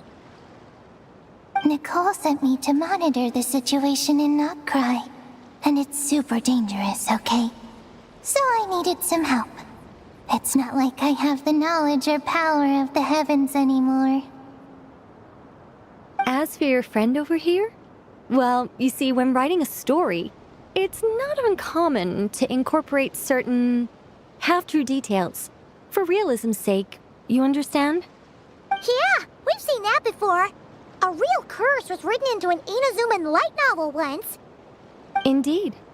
In a similar vein, Mr. Nine's stories are full of metaphors, including one for the creation of life.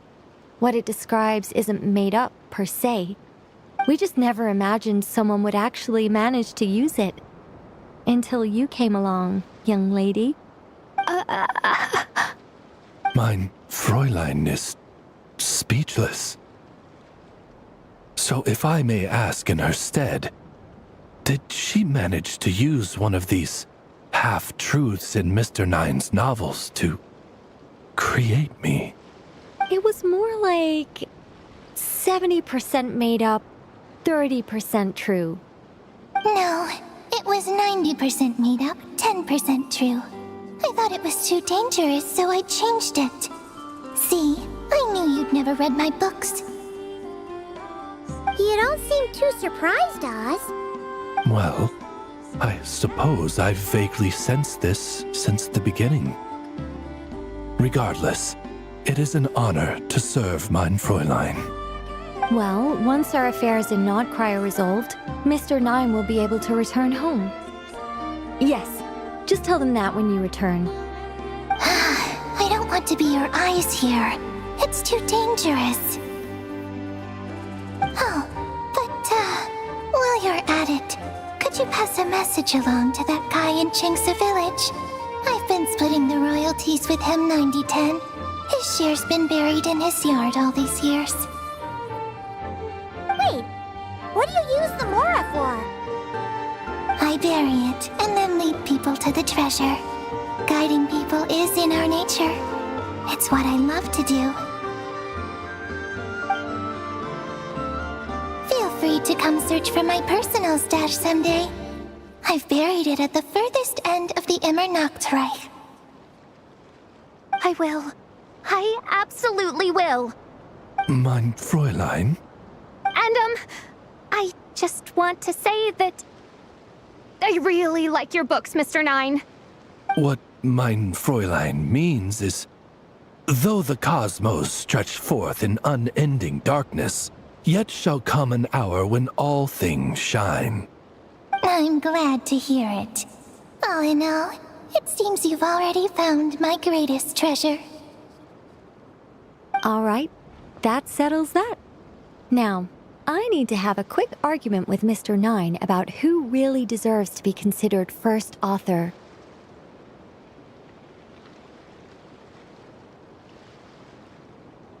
Absolutely not.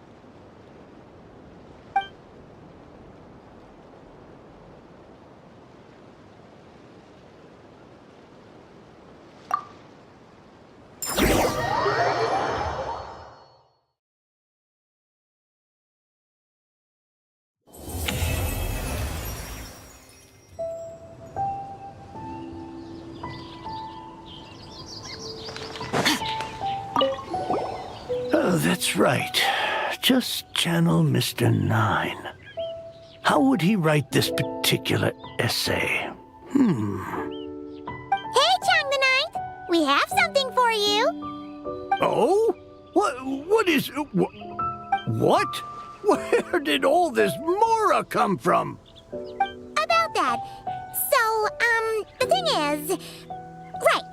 Mr. Nine really admires your work, so he decided to fund your writing career. Wait, what? So, channeling Mr. Nine actually worked?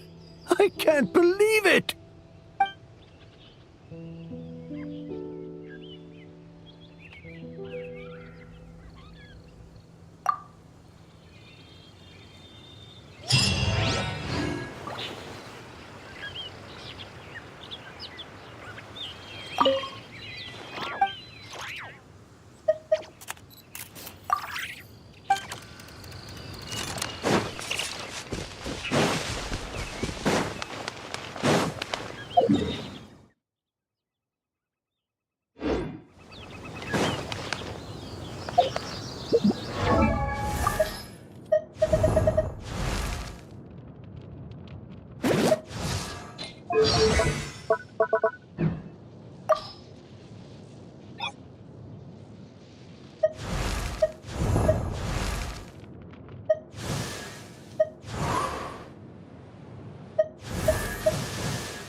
Traveler Paimon, you're full of energy today.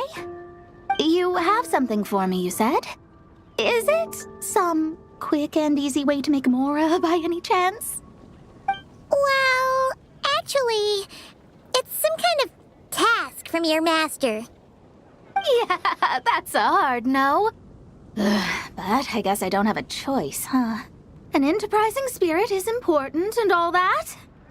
I just know it's going to be torture, though. I know that old hag all too well. Why don't you just take a look first? Huh. This book doesn't seem so special to me. Whoa! Letters just fell out of it. Oh! Maybe she's trying to reconcile with you? No idea. Either way, it looks like I'm supposed to open these 3 letters in order. Well, let's start with the first one. If this is her task, it should be okay for us all to read. Come on, let's see what this is about. Oh, how long it's been, my student.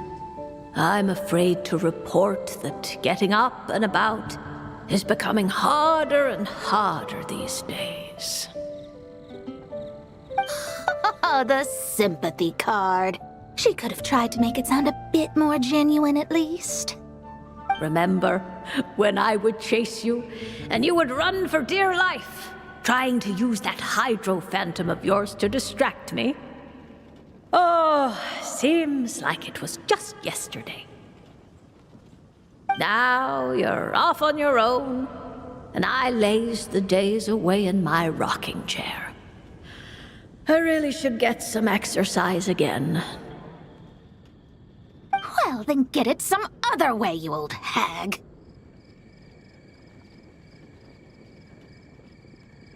Now, I'm sure you're curious as to the purpose of this letter. And to that, I say this. If you want to learn how to predict the fate of an entire kingdom, or even the entire world, head to Sumeru and search for the gate to an underground kingdom. Once there, open the second letter. Huh. But she knows how to lure people in, that's for sure. Is she serious about passing on her secret technique? Guess she really is getting old. You two have such a weird dynamic. When you talk about sentimental stuff, you fight. But when it comes to dry academic stuff, you get all emotional. Anyway, this gate to an underground kingdom sounds familiar. Wait, you've heard of it? Yeah. It should be the same one we're thinking of. Perfect. I don't even need to investigate then. Oh, that means no hired guide, no lodging, no shelling out Mora left and right. Come on, there's no time to waste. Let's go. And since you didn't mention a transportation fee just now, Paimon's guessing that means... Yep, same method as usual. Let's go.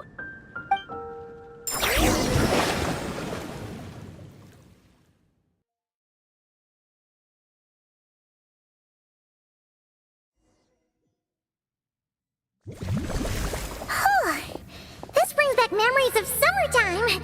It's actually kind of refreshing. So, this is the gate to the ancient kingdom of Conria. I'm sure a lot of secrets and tragedies lie behind it. Well, let's open the second letter. Let me see here. Yep, it's this one. As the ancient Sumeru saying goes, rote knowledge bears no fruit until it is watered with the showers of wisdom.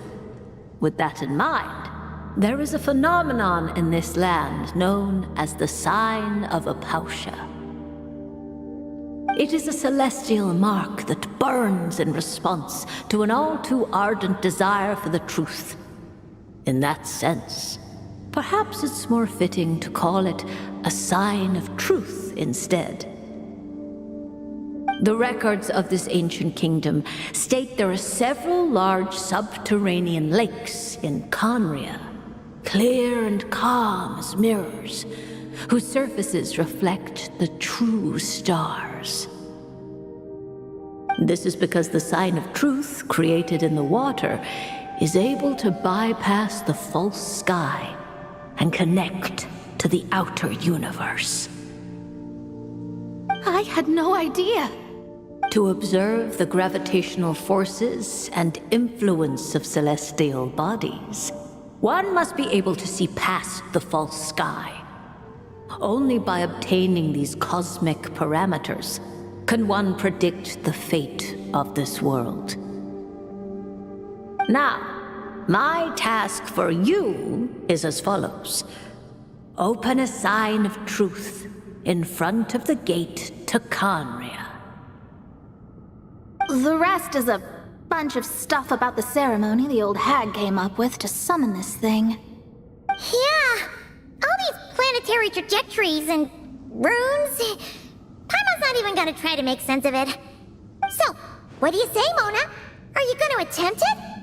Well, I hate to admit it, but it looks like the parameters she came up with could work. Frankly, this prospect is quite exciting, and heading back now will just cost me another night of lodging, so no better time than the present. Emissaries of the enduring stars, wanderers over ecliptic and equatorial plains, radiant celestial brethren. Traverse the twisted paths of the cavernous void. I, Mona Magistus the Astrologist, invoke the power of Hydro to balance the scales.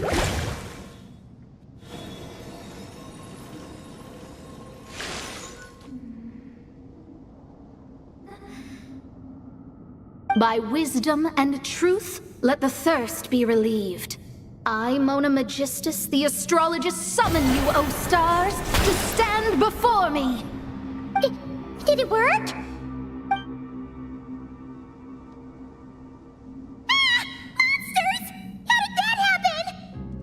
No dice. The sign of truth only opened long enough for the monsters to slip through. Darn it. I didn't get a glimpse of the real stars at all. Whatever. I'll just take it out on you. The ceremony failed, but the old hag's new theory seems workable. I have a better grasp of hydromancy now. And the different test subjects to test it on.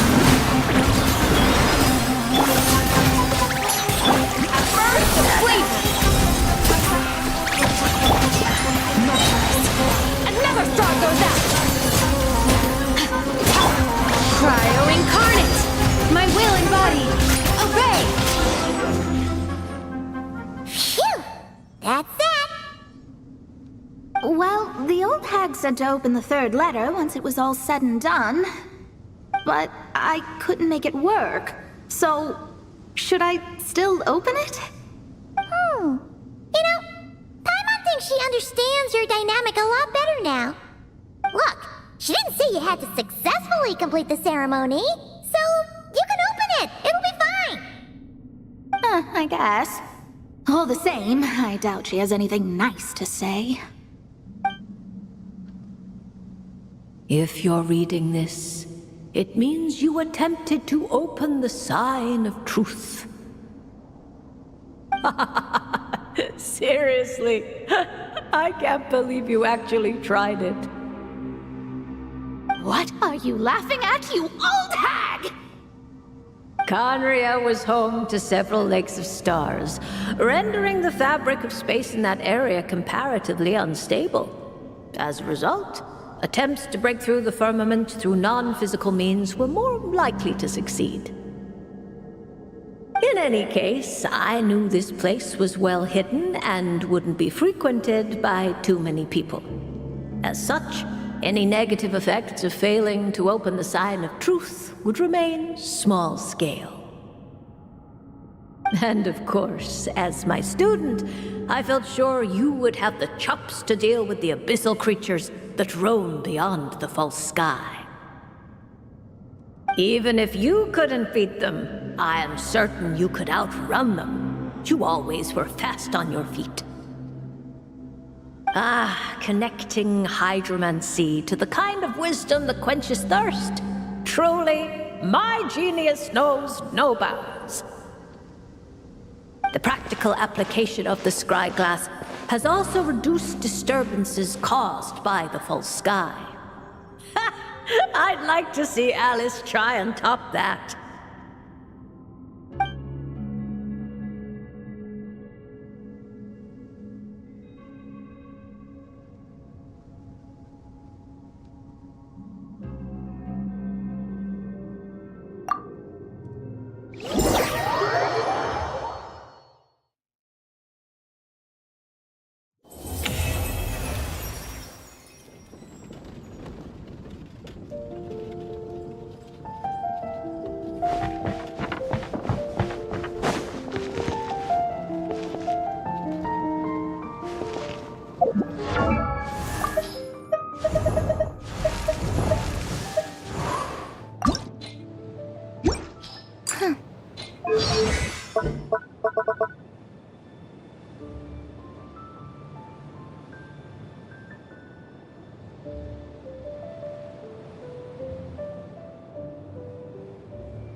My pole arm doesn't distinguish friend from foe, and there is clearly a limit to the red rope's power.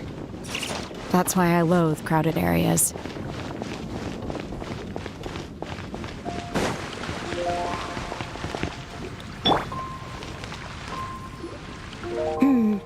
Given previous results, I should make a few adjustments to the experiment and ensure that the materials and equipment are all in order. As for the potion I need to make... Oh, Traveler, Paimon, what brings you here? We're here to help with your task. We wanted to see if you could use some extra hands. My task? Oh, you mean the one Mr. Albedo told me about?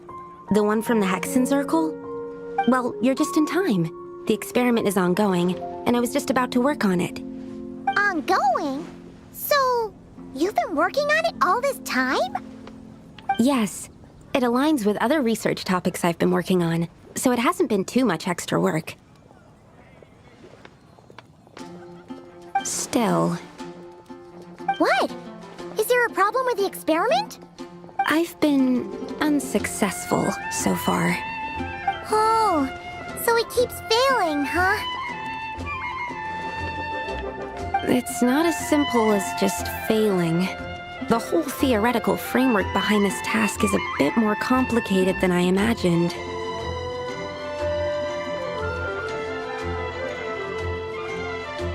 Oh, right! You still haven't told us what kind of experiment it is.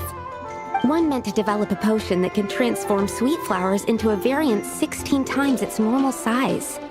That is to say, the formulation of botanical augmentation reagent type 4, iteration 7. As you can probably guess, this is my 7th time running the experiment. Wow! So, basically, we need to make growth serum. Or the 7th version of one. Well, yeah, that's about right. This is my 7th attempt, but I didn't make many adjustments to the formula this time, because both the theoretical principles behind this experiment and the products of the process prove there's nothing wrong with it. But you haven't succeeded yet, right? Yes. I'm thinking that it's not my current formula that is wrong, per se, but rather, some other key element is missing. Oh! Then Paimon knows just what to do. Well, that's why we're helping out. Wait a second! Paimon is not an ingredient! We could try. It's just... I would need to adjust the ratios in the original formula, and that might make the potion even more unstable. No! We are not trying that! Just show us the original! Here it is. That said, I'm still missing 2 ingredients. Now that we can help with. What do we need to get? I need spring water from Springvale to use as the base, as well as Eye of the Storm fragments. But that last one could be tricky. We've got this! Let's go! Let's tackle the Eye of the Storm first.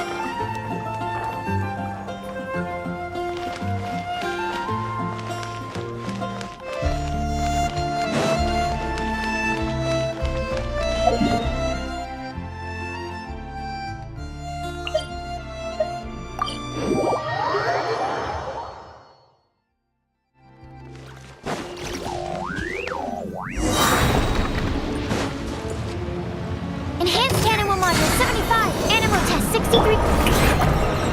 Let the world collide! Deuce on the loose! Alright, that's the first ingredient done! Wow, you 2 work fast. That step usually takes me forever. We can get the spring water down there.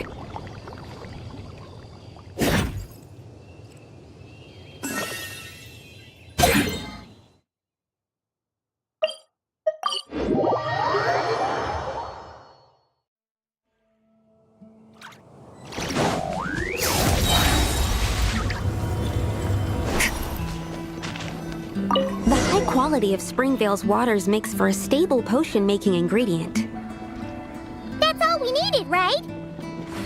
Yes, let's head back.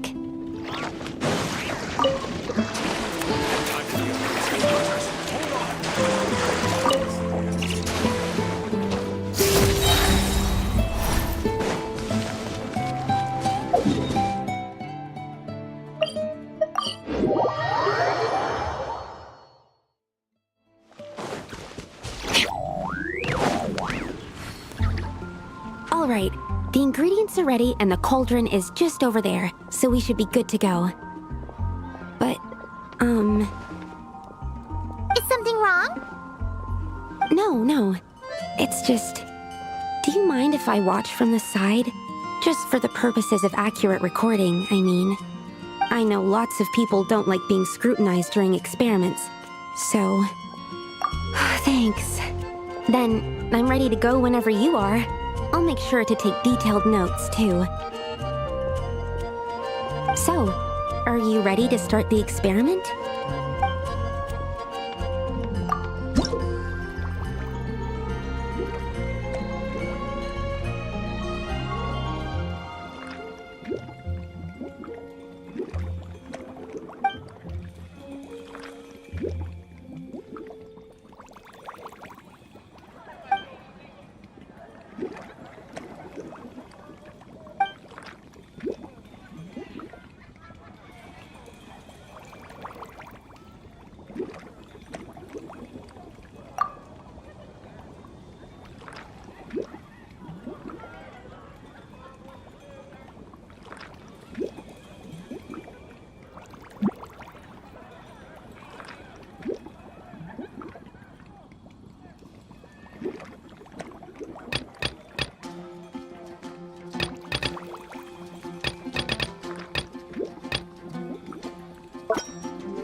Your execution was perfect. Really? Yes, I don't see any flaws in the brewing at all. Let me extract some and test the product's composition. One moment. Yes, like I said, flawless execution. The potion is perfect. It's exactly what I was expecting. So? Was the 7th time the charm? Upon examination, it seems identical to the previous 6 iterations. Oh! Wouldn't that make the results identical? Not necessarily. Experimental outcomes can differ even with similar variables all around. You never know what the result will be. That's what makes experiments valuable in the first place. Come, let's test this thing out. I planted some sweet flowers beforehand which we can use. We just need to douse them with the potion and see what happens.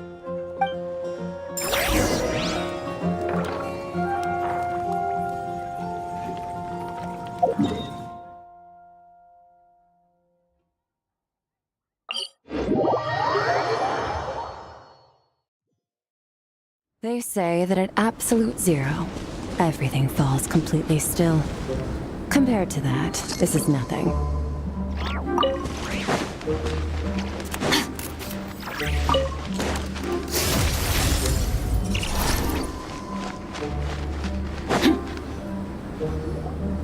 Alright, we poured the growth serum on the flowers.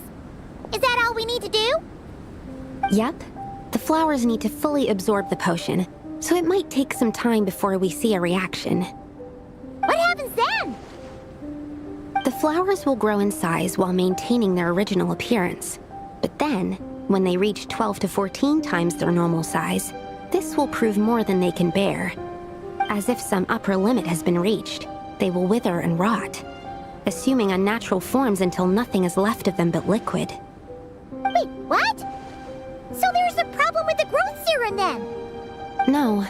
I've adjusted the formula time and again, resolving all kinds of issues that arise when inducing small plants to grow larger.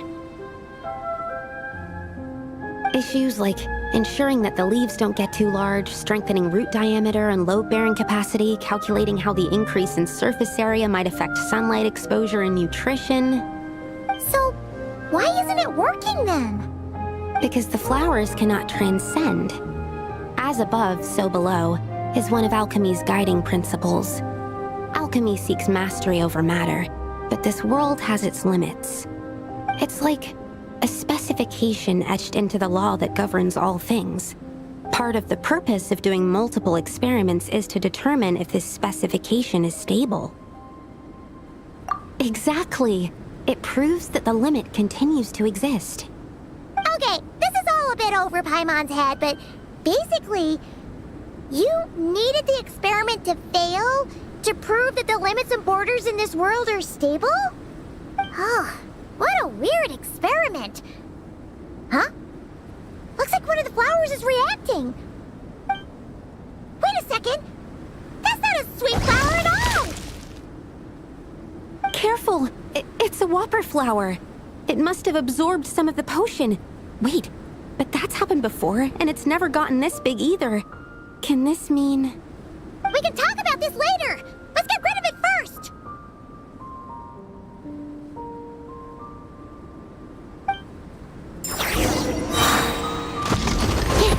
Swirl, Mark 2, absorption test. Shower me with praise! Time to shine! Off to the freezer! The pinnacle of excellence! Unleash! Do your master's bidding! Into the void!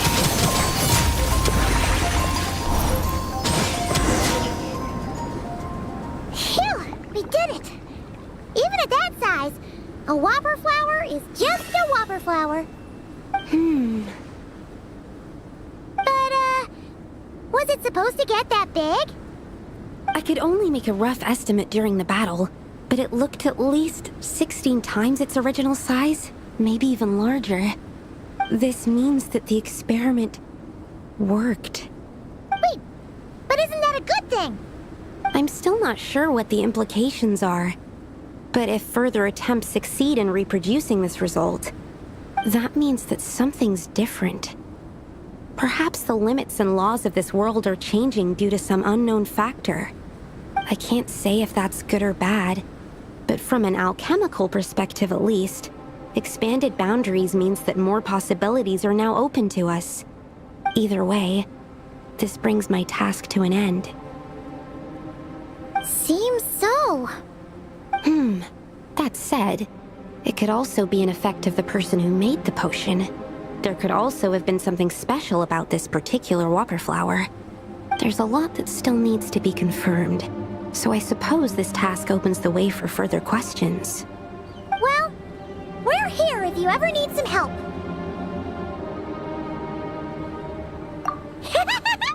Just think about it!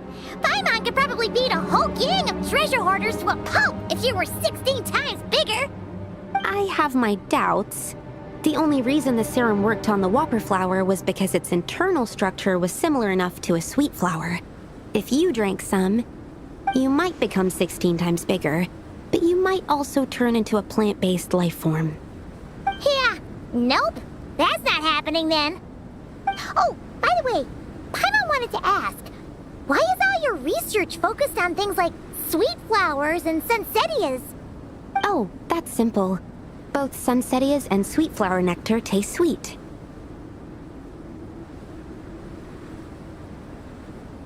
So in that sense, accidentally making a whopper flower 16 times bigger comes with a hidden benefit.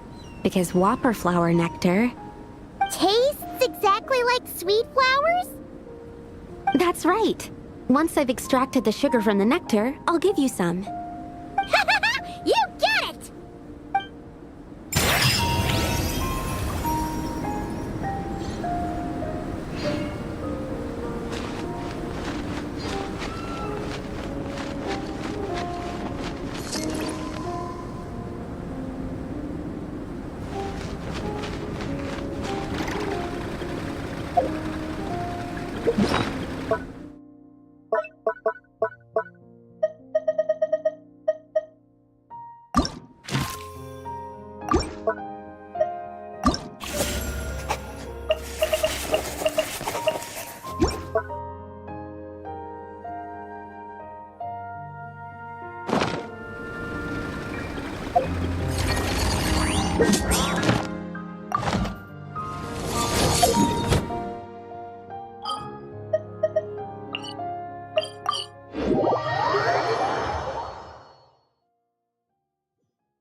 Ad Astra.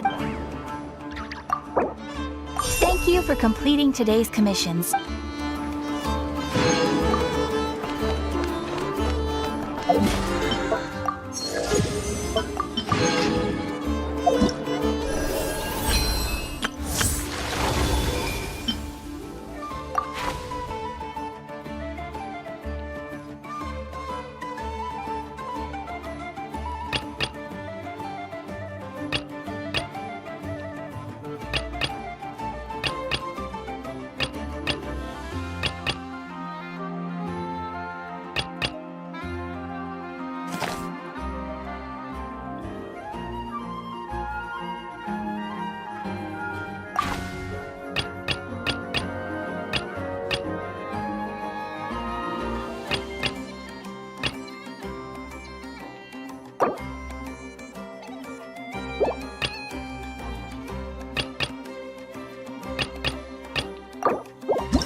you.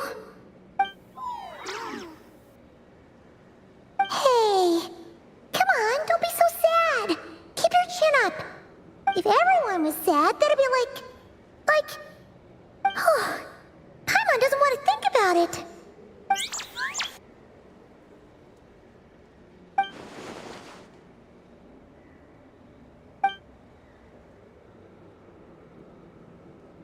I haven't given up yet. Columbina, all of her friends, none of them would ever just give up like this. Give us a little more time. I can't promise anything, but I'll do everything I can.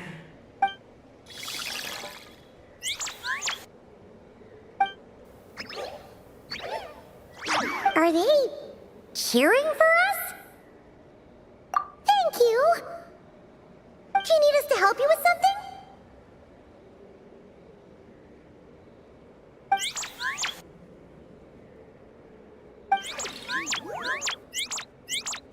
This Kohenki.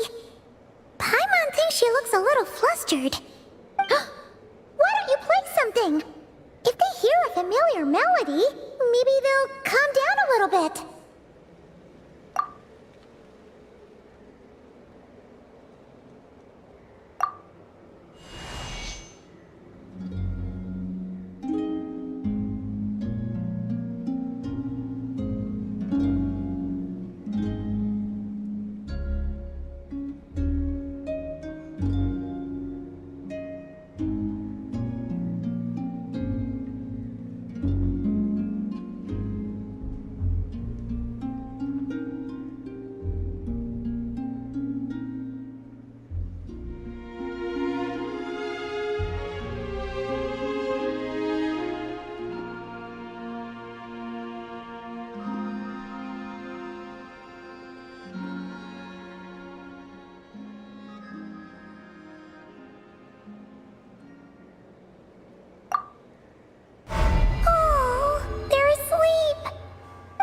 They haven't had a good rest in a long time. Shh, let's leave.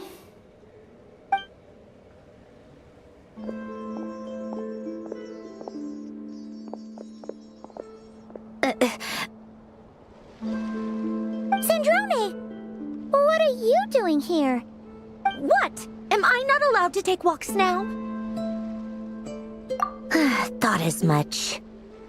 No such thing as a free miracle, you know. Hey, which way are you headed? Paimon means we don't see much of each other. Maybe we could join you for a bit. Let's not. I'm not in a good mood today and don't have anything nice to say. Besides, comfort is the last thing this place needs.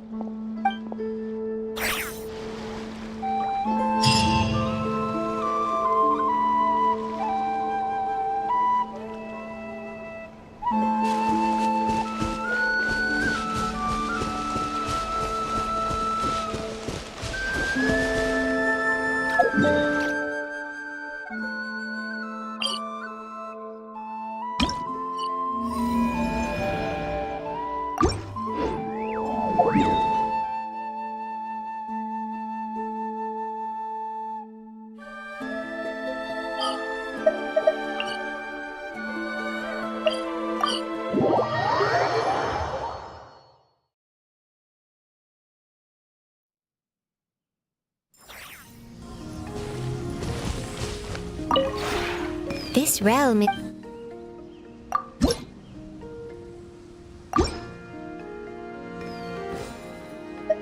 If you ever had...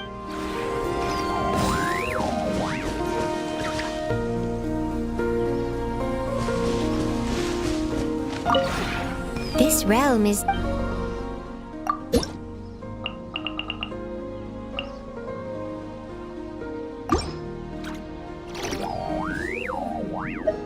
If you ever had...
Is this your lair? Sorry, your home? Such a huge world hidden inside such a tiny teapot. It's just like how Simulanka is contained within a book. Well, though this place is just as new and unusual, it's different from when I first arrived in Sumeru or Mondstadt. I don't feel that mix of excitement and unease. I feel safe and comfortable here.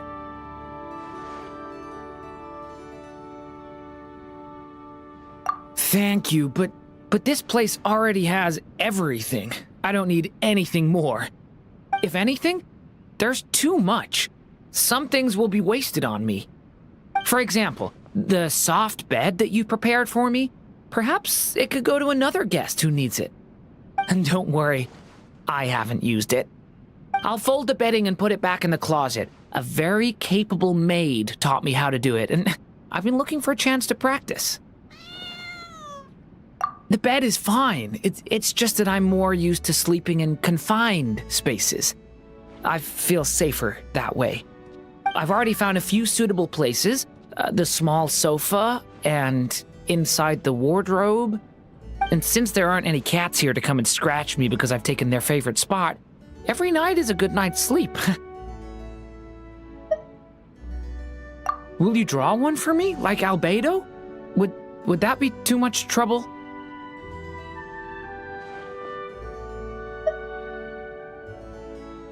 I've never had a lair like this before. I'll treasure it. Please, allow me to help you.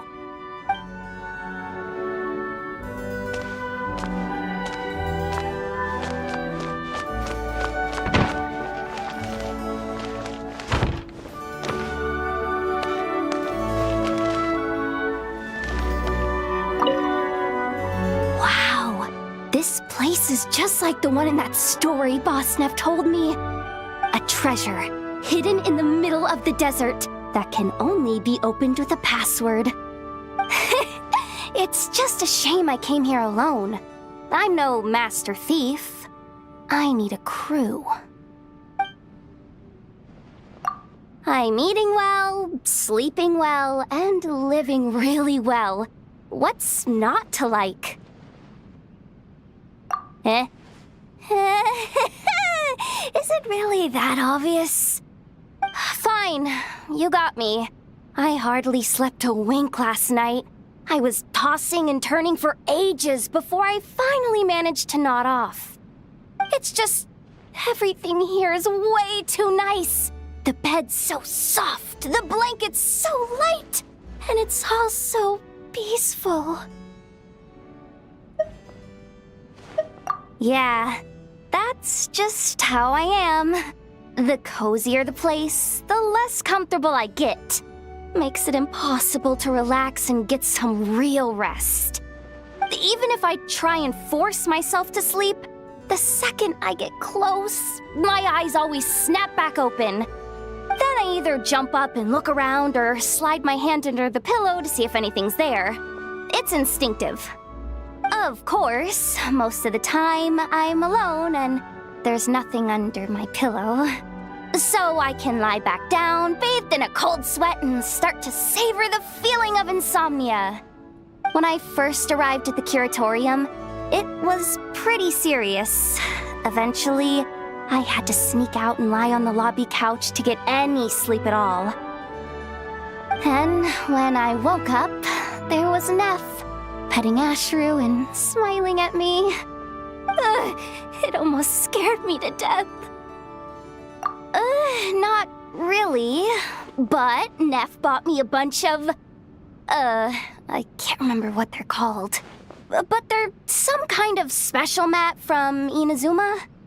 She had them laid out on the floor for me, said I could try sleeping on top of them if I ever had trouble sleeping, and that way, at least I wouldn't get cold. Neff's so good to me. That's why she's the nicest, loveliest, bestest boss in the whole world. I'm fine, really. I've already mastered the art of getting used to a new bed. Just give me some time. No need to fuss.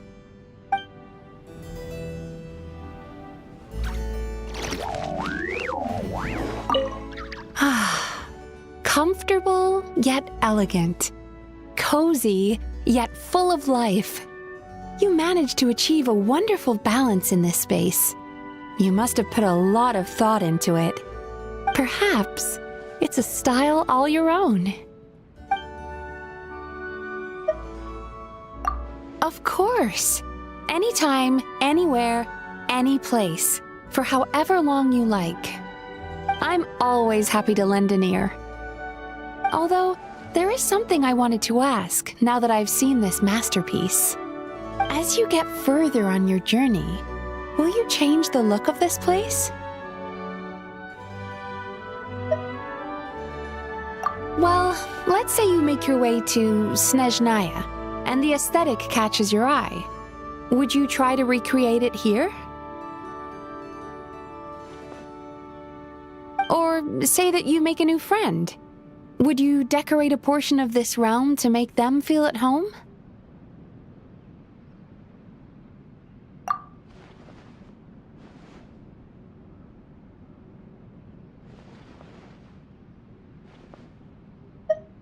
I see.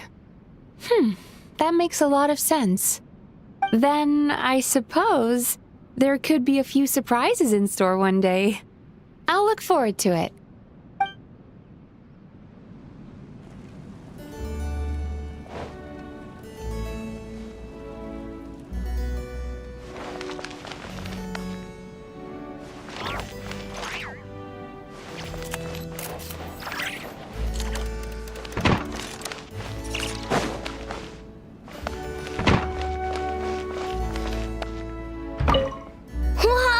So you have a giant workshop too? What do you build around here? Oh, you don't have to say if you don't want to. I was just curious. Anyway, thanks for bringing me here. Sure, but, could you help me find my precision machinery hex nut first? No idea. When was it? Earlier today? Or maybe yesterday? Sorry, when I get busy, I tend to lose track of time. Oh, that's easy. Whenever my room gets too messy and I can't find something, I just call out, "Enough!" It's the fastest way to fix the situation. Even if it means walking right into a lecture. Huh, but you don't have somebody like that to help you. How do you survive? But if I had to spend time on cleaning after pouring countless hours into making stuff, there'd be no time left over for snacks.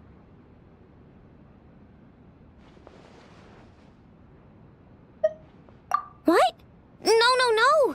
We need to be a united front, like a snack alliance. I get it. You've forgotten how good a delicious, crumbly cookie can be, haven't you? Well, you're in luck, because I got extra. Here, we can... Hey, my hex nut! It was in my sleeve the whole time.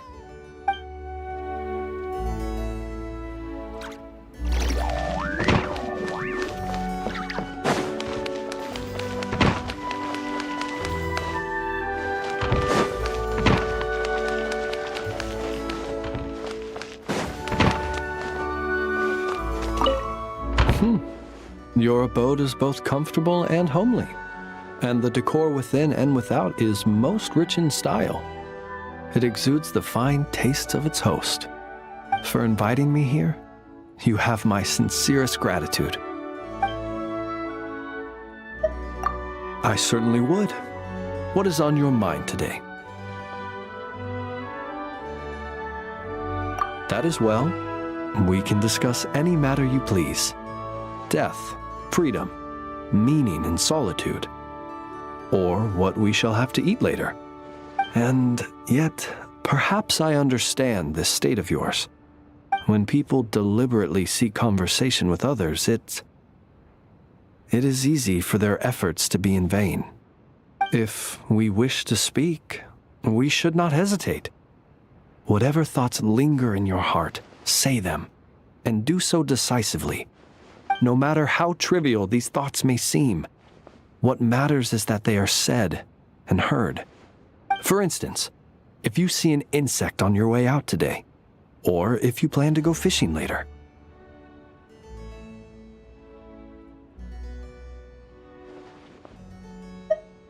I recall that you intend to visit Snezhnegrad in the future. It is indeed necessary to gather relevant information before your departure. Regrettably, my memories of it are hazy, but what remains tells me that it was a beautiful place. The brilliant night sky, the never-ending blizzard. It seems that nowadays it's become rather industrialized.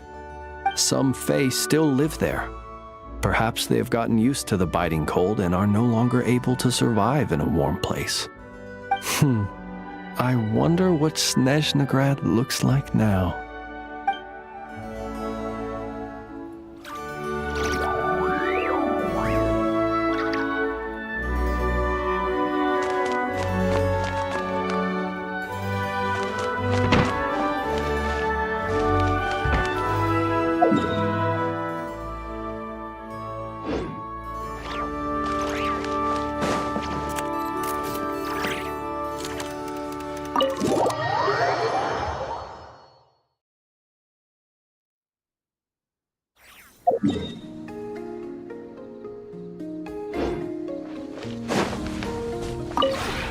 This realm is true.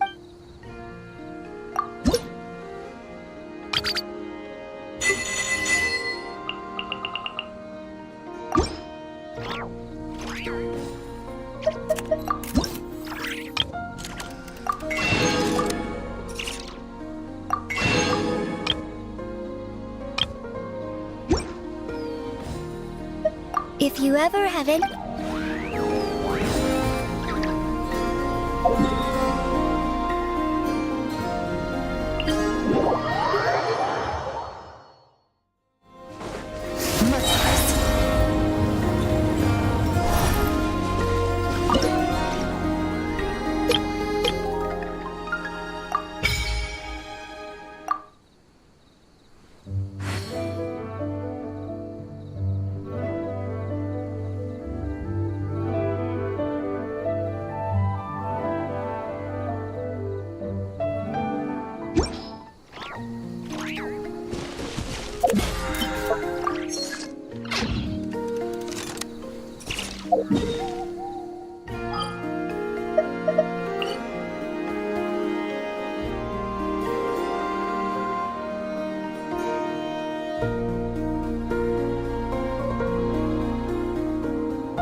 The sky in Natland.